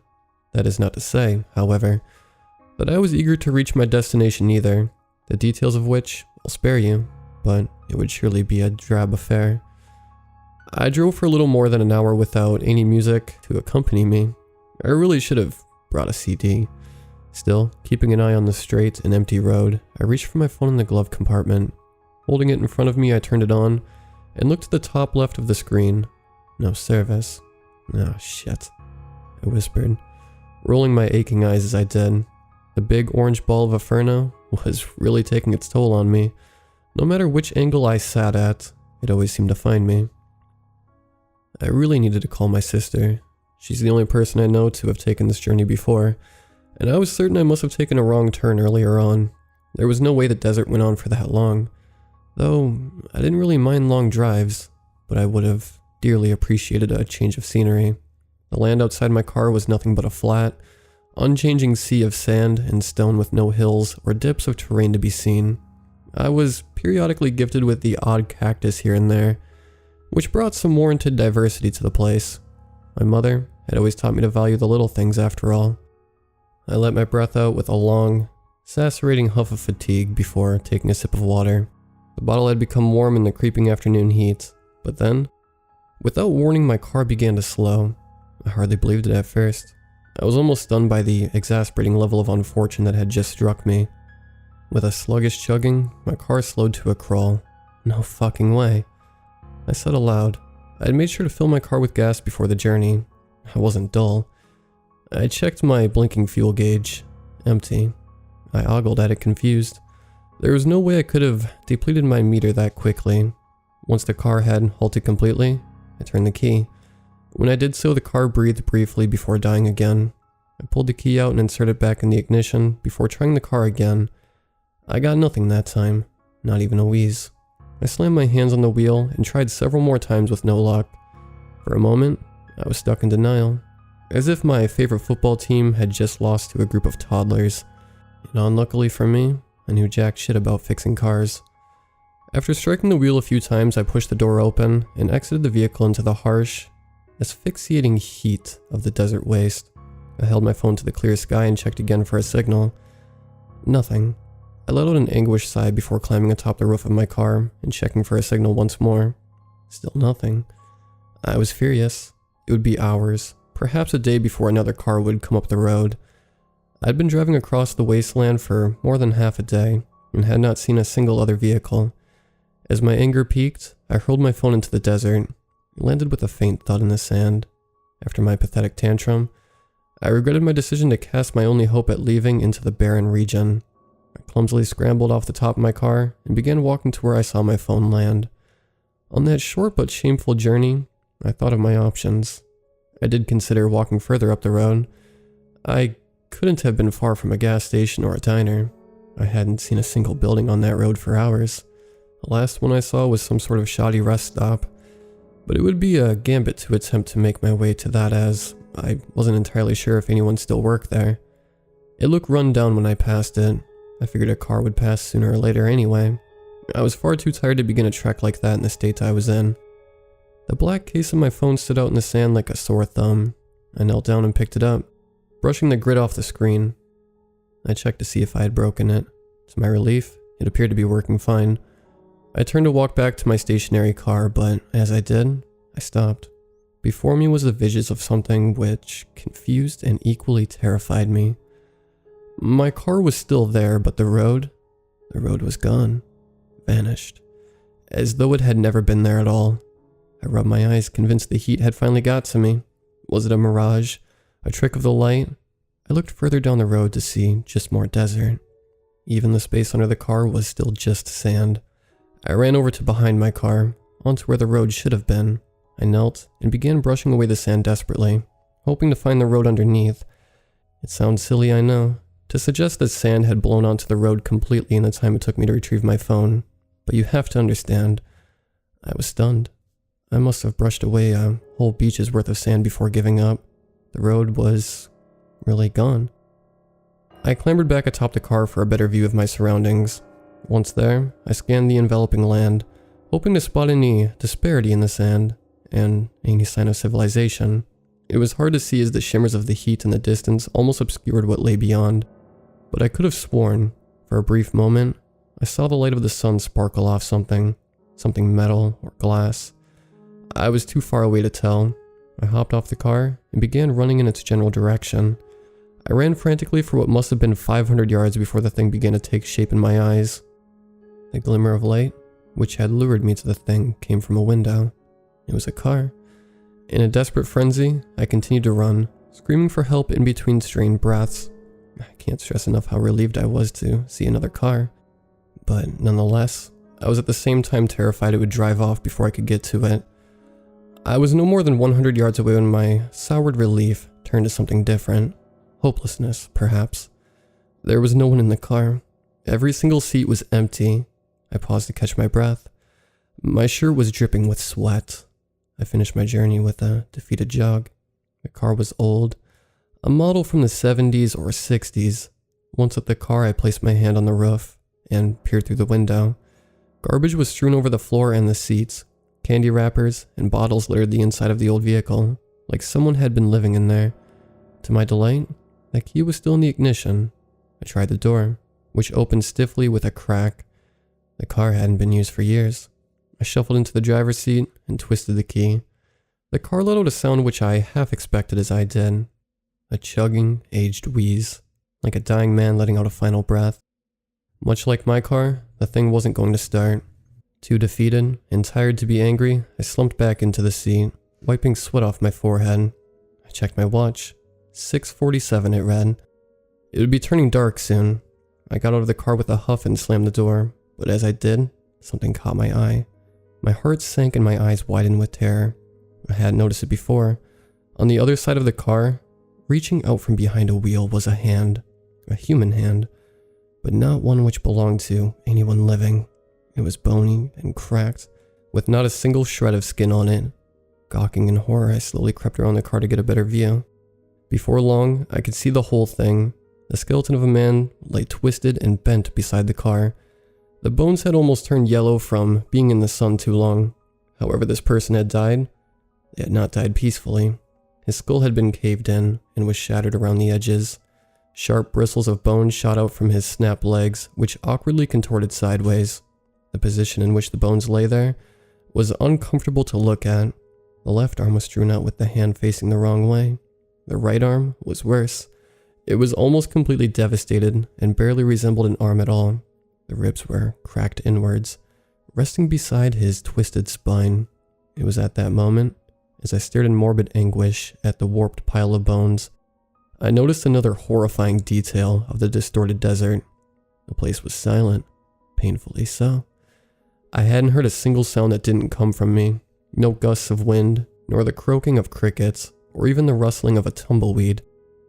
I backed away from the skeleton, so overwhelmed with terror, I did the only thing I could think of. I ran. Turning back to the vague visage of my car in the distance, I fled from the morbid scene. By the time I was back at my car, I was exhausted. I flung open the driver's side door and crept inside, crawling up on the seat. I slammed my sweating hands on the wheel once more, but not from anger. It was more pathetic than that. My legs were on fire after the journey. It was undoubtedly the best workout I'd had in a long time. Out of options and utterly hopeless, I rested my head back, defeated.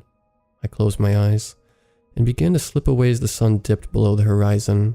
Call it me falling asleep from exhaustion or a faint. I couldn't tell. I awoke with a jolt, sweat still dripping from my brow. The place was still uncomfortably silent. By the time I opened my eyes, the desert was cast in darkness, the only illumination coming from the pallid moon which shimmered above the plains. I reached for my phone in my pocket. I pressed the home button and turned on the flashlight feature before placing it in my shirt pocket, casting out a cone of light everywhere I turned. It shone through the windshield, appearing not dissimilar from a headlight. My watch read 10:39, and I came up with a plan. I would wait in my car until the early hours of the morning, around 3 or 4 o'clock, and I would begin walking the direction the road ahead should have been. But the reasonable part of me figured I was most likely never leaving that cursed waste. As I concluded with my plan, however, a stomach-churning, banshee-like wail erupted in the distance behind my car. It shook my bones. It was a sharp, croaking howl, a sound which I did not recognize. I looked upwards to my rearview mirror, the light of my phone reflecting off it, revealing a small portion of the desert behind my car. I saw nothing but sand and dirt. Refusing to leave my car, I peered around my seat, taking my phone out of my shirt pocket and shining it through the back window. My blood froze as I made out the ambiguous silhouette of an animal not 100 feet away from my car, but it was not like any animal I'd seen before. It was a tall, lurching creature which crept across the sand on 2 thin and hind legs. Its arms swung low, and its head was long like a horse. Its finer details I couldn't make out. I didn't want to. In the short time I did look upon the creature, it appeared to be inching across the desert in my direction. A patient predator. After gazing at the thing briefly, I hastily turned off my makeshift flashlight and lay across the 2 front seats, in a fruitless attempt to hide from whatever monster was lurking out in the wilderness outside my car. My heart pumped faster as its muffled steps and the sand grew louder and closer. I wasn't just sweating from the heat anymore. I covered my mouth as I heard a thin, veiled snarl from outside the car. It was close. Still laying in the seats, I felt the vehicle churn as talon-like claws gripped the back of it. I panicked as the car tilted horizontally. The creature was picking it up from behind. I sat up in a frenzy as it continued to lift. By now, the car stood vertically. I had to push back on the wheel as to not fall against the glass. The creature let out another screech as it heaved the car onto its back, and I fell with a thud onto the upturned roof. Without giving me a second to breathe, the creature's long, spindly arm crashed through one of the doors in the back. It blindly thrashed at the seats, tearing the leather to shreds with its nasty claws. While the creature was busy, I hastily kicked open the front door and violently scrambled out into the blackened desert. Without looking back, I ran as I heard the monster pull its arm out of the car. It screamed again, shaking the sand as I ran on before it leaped after me on its hindmost legs. A sharp pain shot up my leg as I ran recklessly into the dark, barren land. I fell to the ground, loosely making out the outline of the rock I just tripped over. Sand burst onto my face as I crashed to the floor. I pushed myself onto my back to see the creature looming over me. It let out one final roar, and as it did, the desert erupted with the sound of blaring car alarms. The place was now lit by legions of headlights. Hundreds of cars, far and wide, blared and flickered. They might as well have been tombstones, graves of those unlucky enough to stumble into the monster's dark dimension. There on my back, amidst the sand and dirt, looking up at whatever was about to tear me asunder, I thought of one thing: my destination, the reason for my journey. I never did tell you, did I? My mother died. It was her funeral today. Since her passing, I've been working through the stages of grief as one does, but I could never overcome the last: acceptance. It was only then, on my back and faced with a visage of death, when I finally came to accept. I closed my eyes with the final thought that maybe, in 30 years, some poor soul would stumble across my corpse as well.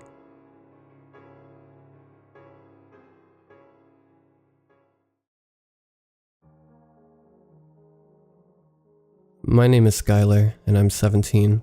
My family and I moved from our old house to the one we currently live in about 2 years ago, and I have some scary stories to share. My family consists of who we will call K, an 11-year-old stepbrother, R, a 16-year-old full brother, N, my stepfather, and M, my mother. When we moved into the old house back in 2011 or 2012, it was thrashed. I had a bad feeling right away, but I thought it was just because I was young. The vinyl flooring in the kitchen was torn up, and there was mold in the windows. We fixed up the house and ended up all living there for a year or so. At that point, my mom and stepfather had a falling out, and we, my mother, brother, and I, moved into a trailer for another year. Although we didn't live there, within a few months, we started going over to the house on the weekends. I believe this first story happened during one of those weekend visits in around 2013 or 2014. My brothers and I were sitting in one of the bedrooms playing some new video game that was out at the time. I believe it was one of the first Skylander games, as that's what my then 5 or 6-year-old stepbrother was into. We were called into the kitchen for breakfast. The two boys ran out while I wanted to finish something in the game. The room became almost completely silent at that point, as I believe the TV was muted. Then, I heard what sounded like a grown man saying, "Katie," as if he was calling or taunting someone. It didn't necessarily scare me. I was purely confused. In my naive mind, I said to myself, "My name's not Katie." I believe this response was due to me not being introduced to the paranormal. The next story happened years later when we had been fully moved into the house, maybe around 2016 or so. I was sitting in our kitchen at the table. For this one, I will need to give you a little bit of context as to how the kitchen was set up. I was sitting sort of sideways at our kitchen table. If I looked to my left, I saw the sliding glass door of which was open, to where it was just the screen separating me and our wooden back porch. If I looked in front of me, though, I could see my mom's bedroom door to the right, and further down were the basement stairs to the left. Anyway, I was sitting at the table filming a video on my iPod, making some kind of cringy update video for whatever YouTube channel I had at the time. I was talking to the camera, of which was pointing downwards facing the table, and all of a sudden, I heard what sounded like ba ba ba, but slower and more drawn out. I stopped talking and almost stopped recording. The kitchen was completely silent when I heard the exact same noise. I screamed out of fear, somehow upping further into the tiny chair I was sitting in. My mom came out of her room angry as can be, as she was asleep. It was mid-afternoon, by the way. She worked night shift at the time. And my neighbor yelled over asking if everything was okay. My brothers and I were friends with his granddaughters, who were around our same age, so we knew him pretty well. Creepy experiences, to say the least.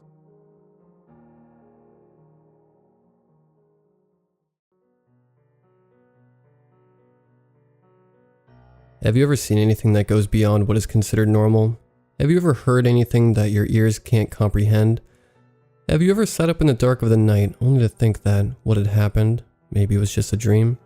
Well, if you have, then you are just like Flint. You see, Flint had come across a strange fellow. Indeed, he was a strange fellow. So strange, in fact, that he is just the imagination of a little kid. Flint had taken a stroll one day, wishing to see the turning leaves of autumn fall to the ground, brightening their colors that only once could be seen above the ground below. Flint had as a child loved collecting the many different leaves, a hobby that still lives within him to this day. That is when, during his collecting, he heard the crunch from nearby. Looking upward, he saw a child, no more than maybe 5, or could he have been 6, perhaps, standing under a tree. "Whoa," the boy exclaimed. "I've never seen a squirrel like that one. Look, Mr. Longbody. Isn't his tail super fluffy?" Mr. Longbody? Flint stared at the boy. He could see no one other than the boy himself. Then it hit him. An imaginary friend. Oh yeah, of course. Flint realized that the boy was talking to someone that no one other than the boy could see. Just like all children whose minds aren't restricted by the laws of adults, the boy could see, hear, and speak with someone that Flint couldn't. Though that side of Flint was gone, he could still enjoy his hobby of collecting fallen leaves, which is what he went back to doing. Flint hobbled along the fallen leaves, probably looking like a hopping pigeon to others who saw him. As he carefully picked each leaf without crumbling them into dust, a shadow soon loomed over Flint, a very long shadow. So long, in fact, he couldn't even see the face of the one who cast it. Flint turned around to see who the caster was, only to see the little boy. "Oh, hello there," Flint said, still startled by the boy's sudden appearance. "What you doing, mister?" The boy knelt down, pressing his chin into his hands. He looked at all the leaves on the ground, and the ones in Flint's hands. Flint smiled. "Oh, I'm collecting leaves." "Why?" Flint rests his arms on his knees. "Mostly I love the different colors of the leaves. Just something about them changing during this time that makes the world look less dull and much more beautiful." The boy tilted his head to the side. Flint felt embarrassed saying what he did. He knew a child his age didn't understand what he had to say, but it was the truth. Flint loved seeing how the dull, cloudy days of fall got covered in the luscious colors of fallen leaves. Ironic that something that is dying can explode to life in an array of colors. Flint took another glance behind him to see only the boy's shadow. The shadow from before must have been a trick of the light. "So, what are you up to?" Flint stared at the boy. "I'm just exploring the park with Mr. Longbody." There was that name again. Flint raised an eyebrow. "Who's that? Is that a friend of yours?" Flint looked over the boy's shoulder, trying to find a sign of anyone that could be with him. The boy shook his head. "Yeah, Mr. Longbody is my best friend in the whole world. He's always here with me. He always makes sure I'm okay." "Oh, really? Well, that sounds like a really good friend. You shouldn't let a friendship like that disappear." "I won't. Mr. Longbody promised to stay with me forever and ever." The boy smiled with a confidence so bright that not even the worst storm could have washed it away. "That's the sign of a real friend," Flint said. The boy chuckled a bit, showing off that he was missing some of his front teeth. Flint reached down in the pile of leaves he had gathered, holding out a bright orange one to the boy. The boy's mouth hung open, stunned. "For me? I know it's not much, but when I was little watching the leaves fall, their colors seemed to resonate within me. Flint trailed off a bit. "It always reminds me that even when things look bad and everything starts falling around you, that in those dire times, beauty can be found." Flint grew red at speaking how he felt. Most would laugh him off, and he knew the kid didn't know what he meant, for when he looked up at the kid, his attention was only on the bright orange leaf. "Thanks, mister." The boy held up his left. "Look, Mr. Longbody, isn't it neat?" The boy returned a smile back to Flint, his same smile that showed off his missing tooth. "Mr. Longbody thinks it's neat too." Flint nodded. "I'm glad. Well, it's getting late. Time for me to head back. You don't stay out too long, you and Mr. Longbody." Flint looked up in the sky, pretending to look at the Mr. Longbody. "We won't. Come on, Mr. Longbody," the boy said. As he darted past Flint, Flint could have sworn he felt a brush against his shoulder. He looked around to see nothing. He shrugged off the strange feeling as an acorn falling from the tree. Flint had to trek against the park to a tunnel that was separate from the pedestrians and vehicles within the vehicles up top and everyone on the bottom. It wasn't that long of a tunnel to go through, and Flint had come this way many times before, yet this time would turn out to be different. It would be here at this moment that caused Flint to question everything he thought he knew about reality. "Give me all your money." Flint heard the grumpy old voice, along with the cool hard steel of a gun. He barely cocked his head when the voice ordered again, "Give me all your money." Okay, Flint said. "It's in my back pocket." The voice said, "Alright, now don't try any funny stuff." "Mister." The boy's voice echoed from down the path. Flint turned around fully, only to meet with a pistol whip. He fell to the ground. He held on to his pounding face to see a shaggy-dressed old man with a balding head. "I told you not to move," the man said. "Mister." The boy pushed past the old man to Flint. "Look, isn't this leaf neat?"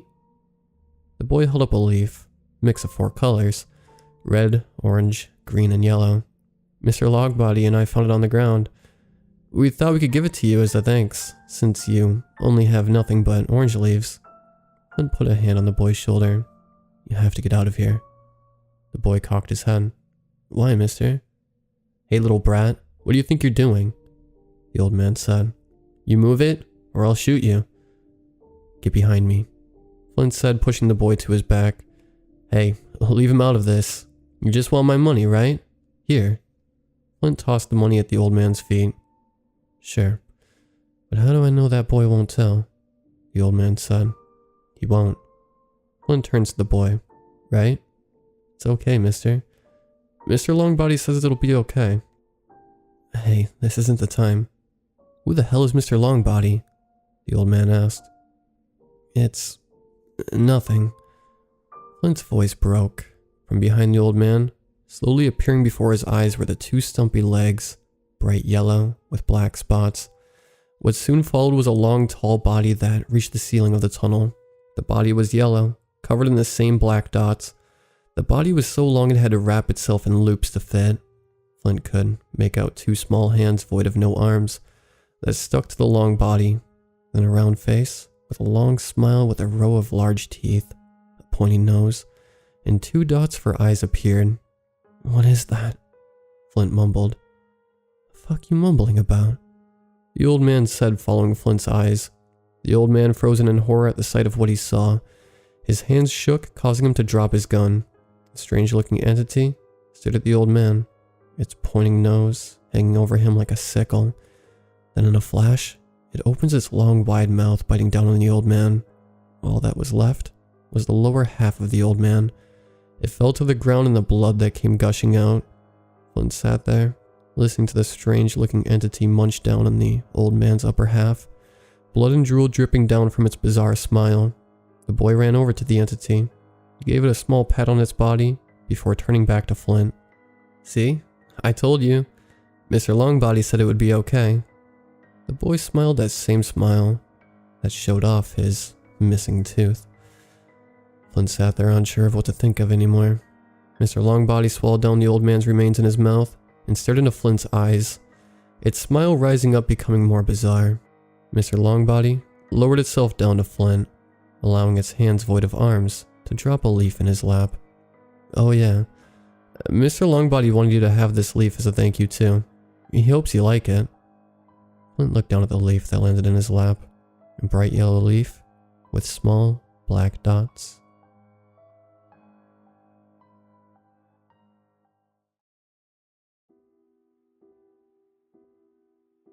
It's a sound heard every morning. It never fails to be heard. It sounds so loud that it even overshadows the loudest boom of thunder during the worst storms. Even if a wind could howl loud enough to rip a 10,000-year-old tree from its roots, this sound could howl even louder. For you see, in this quiet neighborhood, a sound that comes every morning has become a sound of dread to a single occupant. Many could dismiss the sound as just a normal day thing, but for Margaret, this sound begun a night full of sleeplessness and horror. She cannot remember how far back the sound started. Yet, what she does know is that she hated hearing it. It always began for her at least down one end of the street, only for her to hear it echo later down the way. Oh, how she hated being roused from whatever sleep she could gain.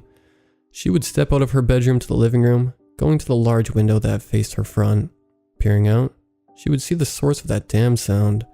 A large black truck would speed down the road, with its sound echoing behind it. Why would someone drive like that so early in the morning? The same question, always on replay in her mind when the sound would wake her. She stepped out into her living room, leaning onto the couch that faced the window. Peeking outside, with the only light coming from the dimly lit street lamps, she watched as a large black truck with a canopy on its bed drove down in a haste. It came down the street so fast, dust flew up. She shook her head as she moved off the couch. Why on earth would people drive so fast? They could cause a serious wreck, she said to herself. She stared at the clock across the hall. Well, can't go back to sleep now. With the non-stop truck each night, it did not help with the insomnia that Margaret had to deal with. She would be lucky enough to even get an hour of sleep. Upset and tired, Margaret went about her normal morning routine of fixing herself some coffee and coming to sit down in the old rickety rocking chair that used to be her mother's. She used to complain to her mother all the time about just sitting in that chair and drinking coffee, but now found herself doing the same thing. With her coffee in her hands, she clicked on the television. Its flashes bringing up the channel she always made sure to leave on before shutting it off the night prior. The day went on pretty much the same for her. Coffee and news in the morning. During the day, she would clean house and start to think of what to make for dinner. Then as evening grew, she would prepare dinner, watch a little bit of TV, then head into her bedroom to read a few passages from her Bible, then head to bed, trying to get at least some sort of sleep. Then like clockwork, the roaring sound of that truck engine woke Margaret from her sleep. Again, going to her window, she watched as the truck came barreling down the street, the dust kicking up into the air by its speed. Shaking her head, she walked back to her bedroom. Like every night, the same question rose within her, yet she shrugged them away.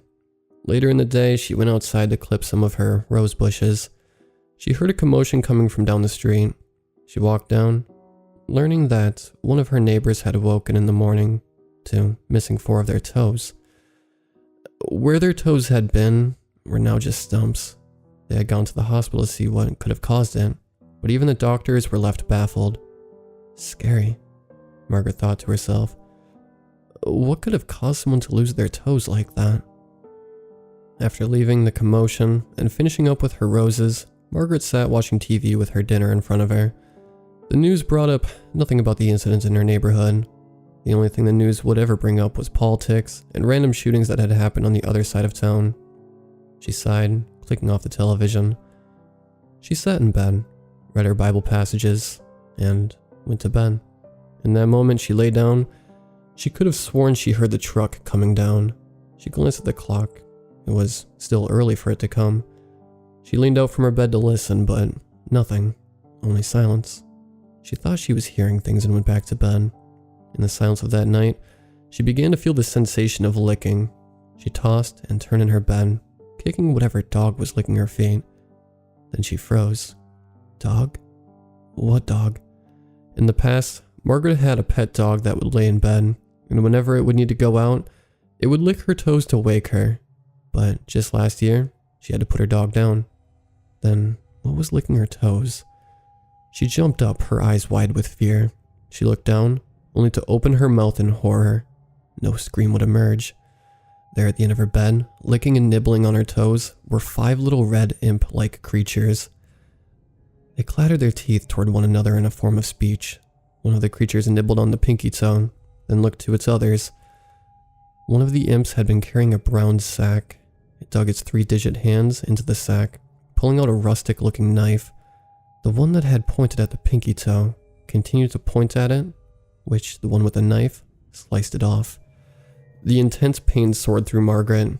The knife must have been sharp for it to go through bone, leaving a clean slice. The imp placed the knife and toe into its bag only to pull out a green slime that it slathered on the toe. Another imp bit down on Margaret's big left toe and snarled. It motioned for the other with the bag to come over. Margaret couldn't believe what she was watching. Moreover, She couldn't believe she was just sitting letting it happen. With her mouth still open in horror, she managed to bring out her voice. A loud pitched scream filled the room, capturing the creature's ears. They stared at her with the same voiceless expression Margaret held. They scuttled away like roaches into her living room. Margaret threw on a sock, on her foot missing her pinky. She rushed to her living room to see the front door wide open. She rushed to the door frame to stare out into her front yard. There, parked along her driveway, was the black truck that she had always seen and heard every morning. A tall-looking creature with no features opened the truck bed, letting the imps inside. It shut it, locking it. It turned to Margaret before hopping inside the truck. In seconds, the truck barreled down the street. Margaret stood in her driveway, unsure of what she had witnessed. She walked back inside, locking her door. She stumped down on the couch, taking off her sock. The place where her pinky toe once had been was now a stump.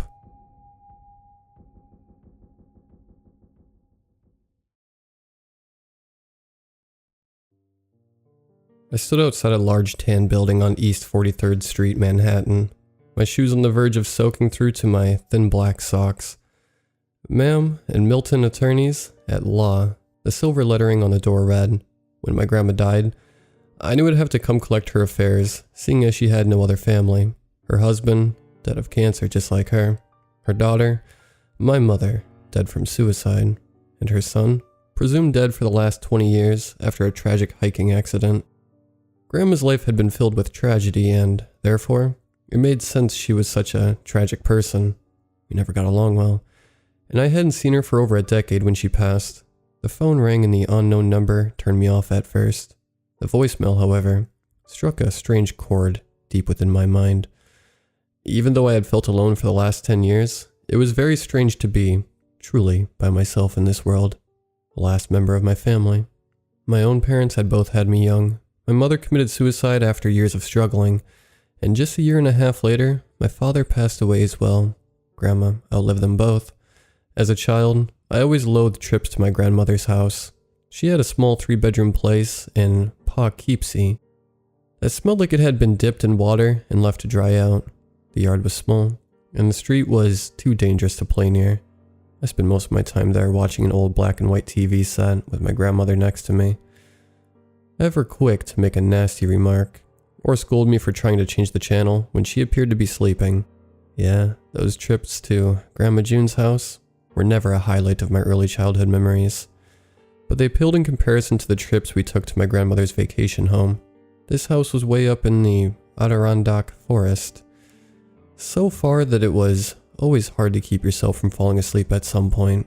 The roads all looking the same for hundreds of miles, until you finally found the old, unmarked stone driveway that cut into the black woods and disappeared from the street just a few yards after. The house itself was very large, an early 20th century 3-story Gothic revival with a small second-floor balcony and a large L-shaped porch at the bottom. The dark black roof, somehow black enough to provide a stark contrast to the dark red brick facade visible from the driveway. The house loomed eerily against the dark backdrop of trees. The place had a vast green sea of a yard and quite a bit of wood surrounding it. Here I played outside all day long. I hated being in that house. The building itself certainly looked creepy, and it was beyond out of place out here in the Adirondack Mountains.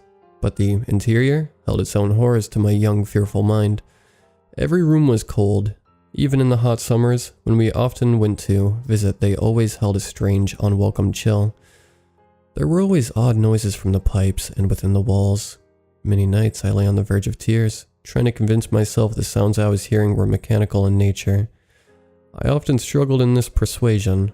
The closet and dumbwaiter doors, always somehow just discernible through the darkness, waiting to unleash some unknown hidden terrors. The basement and attic were naturally the scariest of all. The basement was made of stone and always dark in the corners, the dull exposed bulbs eerily hanging from the chains, not enough to illuminate the space fully. There were cobwebs and old shelves with nothing on them, as well as other displaced or broken furniture. There were also crawl spaces so small and filled with dirt and broken rock, it was a wonder anyone could fit in them. I remember watching my dad's feet hanging out of the wall as he set the rat traps one summer. the house looking like it had finally come alive, and ate him like it always intended to, with me waiting in line to be next. The attic was equally creepy. There was no shed, and unfortunately, other than the large kayaks, this was where we stored any of our gear for the lake. I would form a line with my mom and dad handing down chairs, umbrellas, goggles, and other equipment. Occasionally, I would be the one rummaging around up top and taking in the scenery.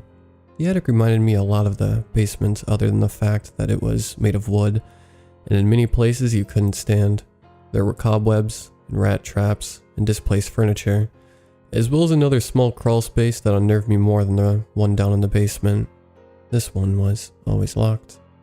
I wiped my feet on the large mat at the first floor entrance to the Muhammad Milton law office and eyed the secretary. She was quite cute in a black dress with glasses and a tight ponytail perfectly assembled.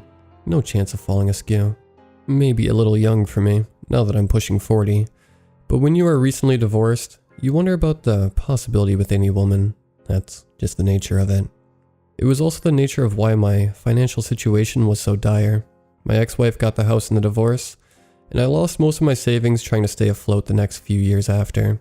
In the fashion of a classic struggling writer, I was only weeks away from being evicted from my shitty apartment.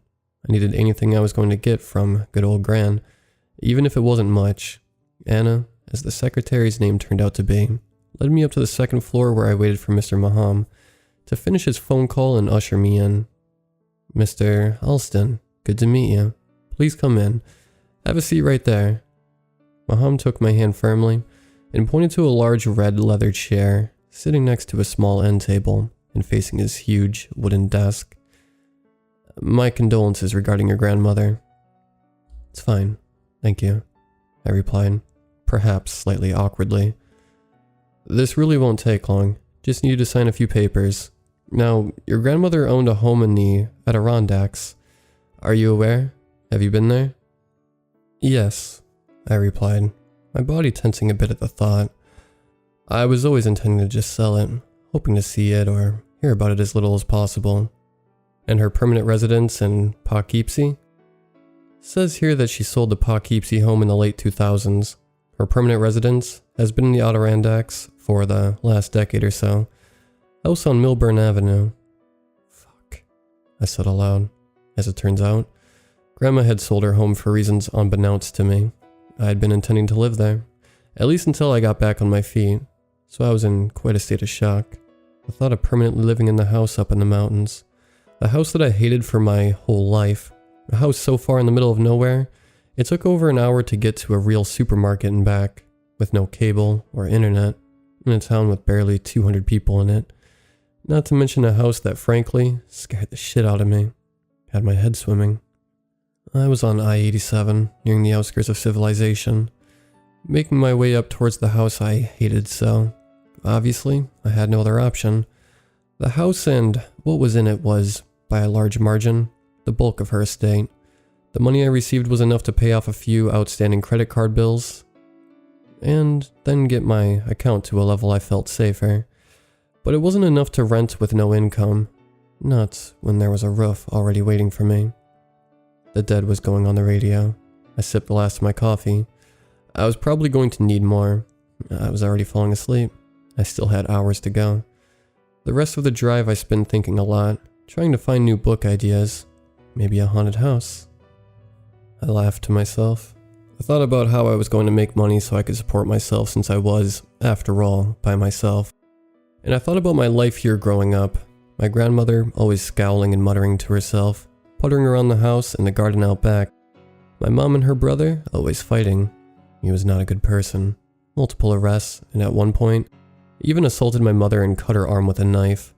I often blame him for much of the mental anguish that drove my mother to take her own life. Well, and my grandma, of course.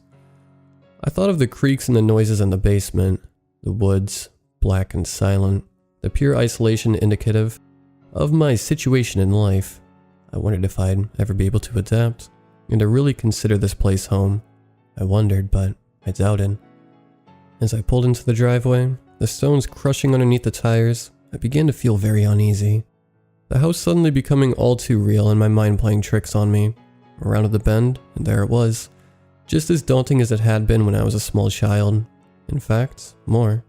I parked my car and surveyed the outside property. There was an abundance of crabgrass and dandelions growing in the once pristine yard. A wooden bench swing sat just a few feet away out of the front yard. It was intact, but rusty and possibly not secured. The entrance to an old walking path was barely visible at the wood line. It was almost dark, and although it needed some TLC, I thought to myself how the property actually was quite nice. That first night, I decided to try and get some writing done. I sat at my laptop in the downstairs study, struggling to find my muse. After about 2 hours of timid stop-and-go narrative, my writing reached a halt. I poured myself another shot of whiskey and sat back in my armchair. Tap, tap, tap. The hair on the back of my neck stood up. The liquor was burning in my throat and gut as I felt the twinges of hot fear. I looked out through the open door into the dimly lit living room. The sound came again. It was clear now. It was coming from above. Tap, tap, tap. The noises seemed steady, those 3 taps, coming every so often.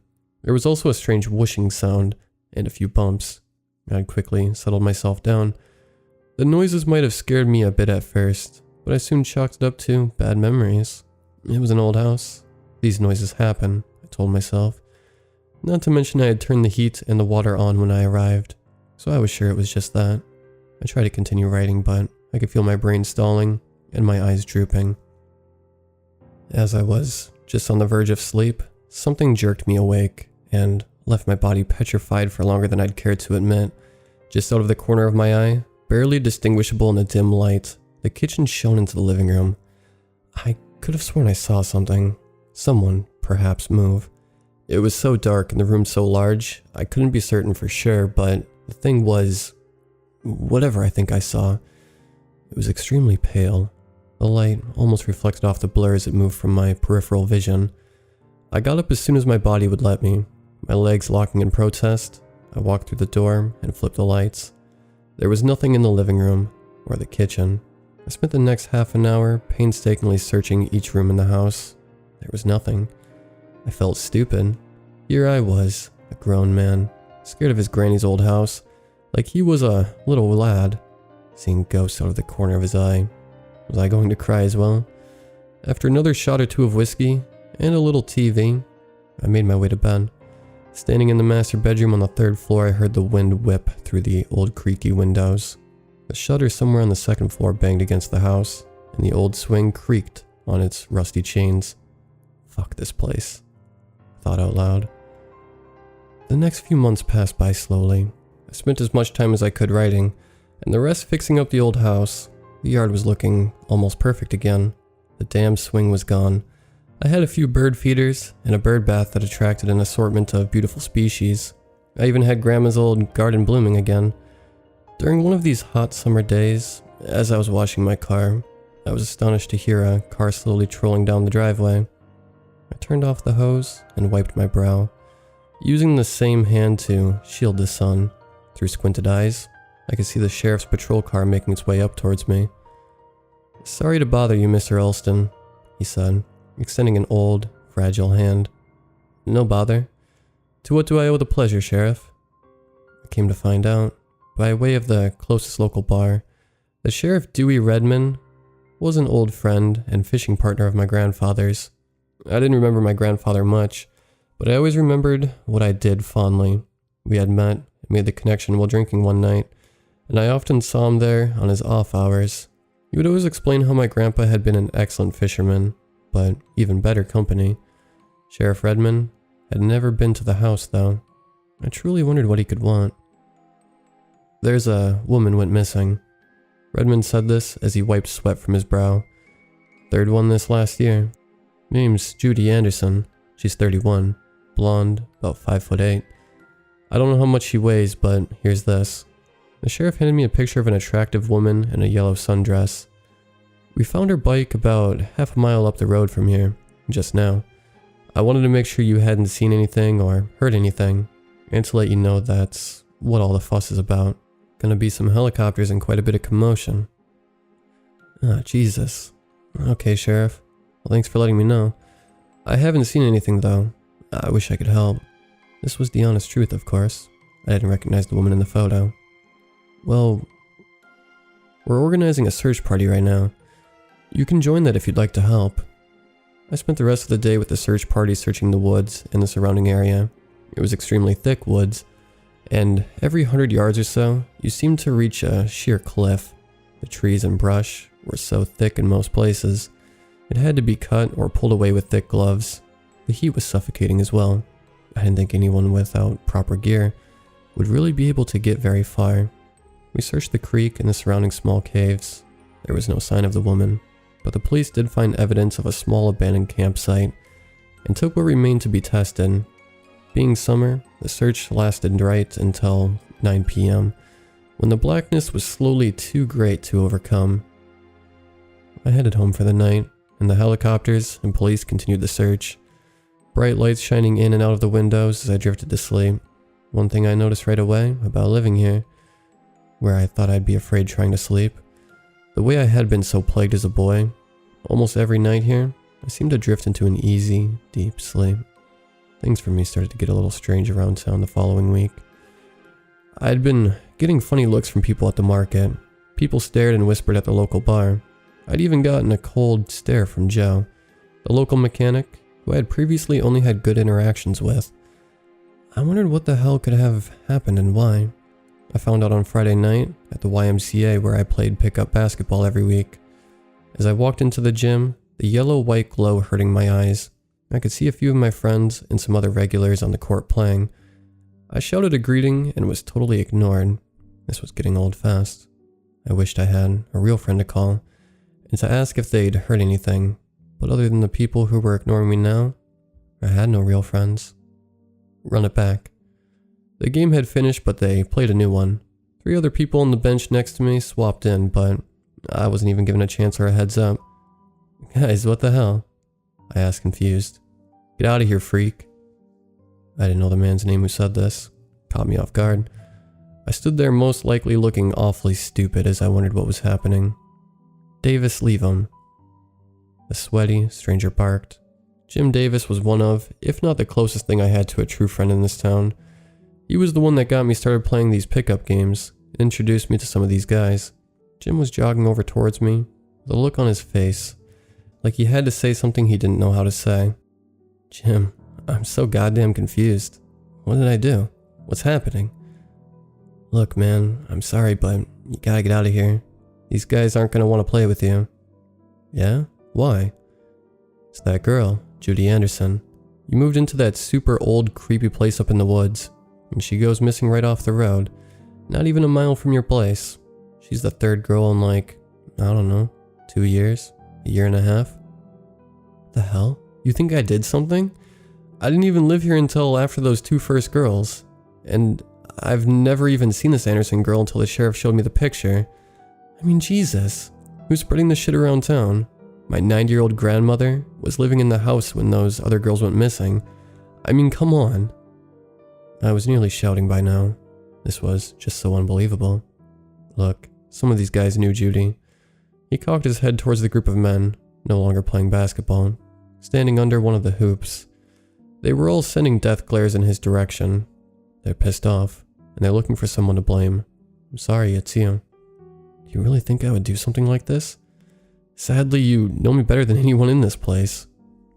I don't know what I think, to be honest, man. I'm just saying, for now, maybe it's best you just go. I was honestly hurt, and more than a little angry. I wanted to yell some insults and choice expletives towards the guys, but decided against it due to the likelihood of appearing more crazy. Although tough to pacify all the emotions swimming in my head, I simply sighed and turned away from Jim. As I walked to my car, I felt myself on the verge of tears. I couldn't believe this was happening. Somehow, even though I assumed it wouldn't be possible, I felt even more alone than ever before. I sat at my desk that night and poured myself a shot of whiskey. I was going to have to cut back soon. Realistically, I should stop. I drank here almost every night. The alcohol, I lied to myself, helped my creativity, helped me write. It also helped to numb the pain of my divorce, of my loneliness, and the despaired feeling that inevitably accompanies it. I had poured a few more and was looking at the same page I'd been working on for over an hour when I heard my name. Carter. The voice was scratchy, almost ethereal. It did not sound like a person, not anyone that I knew at least. Carter. The voice repeated my name over and over, a few times putting extra emphasis on the R. Every once in a while, I would hear a shifting boom moving from the bottom floor until it was coming from the attic. I was frozen with a painful, throat-closing fear.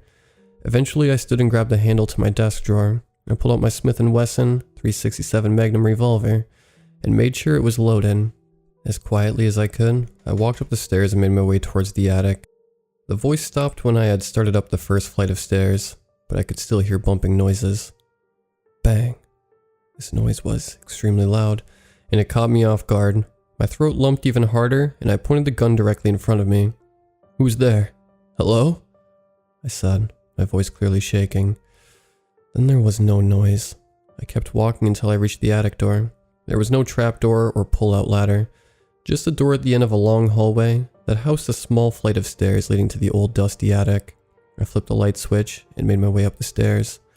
The attic was just as creepy as ever. I dreaded looking into the two black corners, the only unexposed locations from where I stood. I walked the few steps painstakingly slowly until I had covered enough group to check both spots. They were empty. A cold chill raced its way down my spine. I turned to look at the crawl space floor. "Please," I begged to no one in particular. "Please still be locked." I walked over to the crawl space door, just a 2-foot by 2-foot square of wood, cut into the side of the wall. The keyhole almost seemed to be looking at me as I made my way ever so slowly over, it containing the information that would either put my nerves at ease or cause them to explode. I grabbed the handle and pulled. Nothing happened. Thank God. I thought to myself, letting out a sigh of relief. Fuck, maybe the house was haunted, but at least there wasn't any strange person crawling around in the attic. Not long after, I was in the bathroom brushing my teeth. My eyelids had been long drooping, and the need to sleep was apparent as I had been trying to finish up a bit of writing. I was still tremendously frightened by the whole ordeal, but as there was no clear overt threat to my life, I did my best to put the whole spectral situation behind me. I will admit, however, the fact that whatever it was said my name had me extremely disconcerted. What is happening to me? I wondered, as I got into bed and pulled the covers up to get some sleep. As I did though, I swear I felt some form of resistance, like something had pulled back just slightly, just enough that I had noticed. I pulled the covers back up again and felt the same slight resistance. I grabbed my phone and shone it down to my feet immediately, expecting to see some form of horrible demon. Instead there was, of course, nothing. I pulled my covers up again, this time realizing my feet were relaxing as I went to sleep, each time causing the sensation of my cover being pulled from my neck without me noticing. I had scared the shit out of myself. I cursed and rolled over, sleep ready to overtake me. I went to bed that night wondering if my isolation and drinking were the cause of all this insanity. That night, I woke suddenly to a smell I'll never be able to get out of my head. It was the smell of death, like when an animal is dead and rotting somewhere in the woods but close by, only this smell was too strong. It made my body rigid with terror. I knew it had to be coming from inside the house. As quickly as my body would let me, I got out of bed and flicked on the lights, screaming in horror as the bright light bathed the room. There were bloody footprints and smears leading in and out of my room, as well as under the bed. I nearly gagged remembering the covers earlier that night. "What the hell?" I whispered as I ran from the room to get my gun downstairs. Mercifully, it hadn't been taken. I made it back to the room and took a deep breath. I was going to have to look under my bed. I knew this, but every fiber of my being was protesting. I crept to my knees and closed my eyes for just a second. When I opened them, I used the back of my phone to flip the bedsheet up and checked, gun first. It was empty. There were, however, more blood smears on the hardwood floor. I had realized on my way downstairs that the smell was diminishing as I descended. This could only mean one thing. The smell must be coming from the attic. The emanating smell of death held its origins in the place that fitted it most. My fight or flight response kicked in, and I quickly ran from my room, down the dark hall, and through the attic door. I flipped the switch and marched up the steps, yelling with my gun drawn. When my eyes broke the plane of the attic floor, and my light shone brightly illuminating the room, I immediately vomited on the floor and moaned in abject terror. There, standing not 10 feet away from me, was my dead grandmother. She looked like how I remembered her, only somehow 100 years older. Her gown was white and ragged. It was her hair. The skin appeared damaged in unearthly ways, and her hands and feet were basically just bones. I looked into her black eyes and saw nothing back. They were just holes, devoid of life. I couldn't believe what was happening. I didn't want to believe. The tears were streaming from my face as I croaked out a simple, "How?" Saying nothing, my grandmother's ghost extended one long, haggard arm. When her arm was out straight in front of her, she turned balled up and then deliberately pointed down.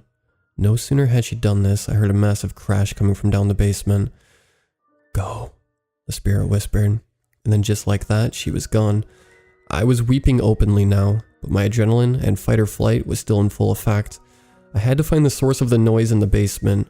There could be no more mystery. I flew down the stairs in the basement like a wild man and flailed around the light bulb cord. When I found it, I yanked hard. Lucky it didn't break.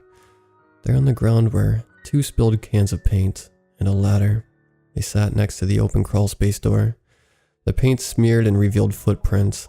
I followed them with my gun pointed into the corner of the basement, where the light could just barely touch. There, sitting hunched on the floor and mumbling to himself, was a man. The person in front of me looked barely human. His skin was so strikingly pale, it gave the man an albino appearance. Long gray facial hair, surrounded a mouth missing several teeth, and lips that were cracked and swollen. The man himself was covered in blood, almost from head to toe. Although he was so severely disfigured by time and a lack of exposure to any light, I was just able to recognize the man as my uncle. My uncle who I hadn't seen in 20 years. A man who had been presumed dead for over a decade. In a way, the second ghost I had seen that night. As I stepped closer, my face contorted in question and terror. I realized what he was saying over and over to himself. "I let you live. I let you live." As fast as a cat, and before I even had time to react, my uncle lunged at me. I tried to shoot, but he was too quick, and he slashed at my gut with a large bloody knife concealed within his shirt. I dropped the gun and howled in pain, my stomach opening, and hot blood flowing immediately through my shirt onto my pants. My uncle swung the knife again. This time I was able to deflect the knife away from my stomach, and it stuck halfway into my leg. More pain exploded through my terrorized body and I screamed. The third blow came to my stomach again, as I was just able to move backwards and absorb some of it rather than allow the knife to fully penetrate, which surely would have killed me. I fell to the ground, my uncle tumbling with me. He withdrew the knife and brought it down once again. This time it missed its target and ended up in my arm. In the moment, my left hand wrapped around the .357 that had been lying on the floor, as my uncle pulled the knife from my arm and extended his hand above his head to plunge it into my chest. I swung the gun up and pulled the trigger. The blast was deafening. My ears rang and my eyes burned intensely. They had blood in them. I wiped my face and stood up. The carnage was enormous. My uncle's body lay crumpled, nearly headless in front of me. There was blood on every wall, on every surface of the basement. A huge pool of blood was spreading rapidly across the stone floor until it melted with the spilled paint, and the two began to slowly mix together.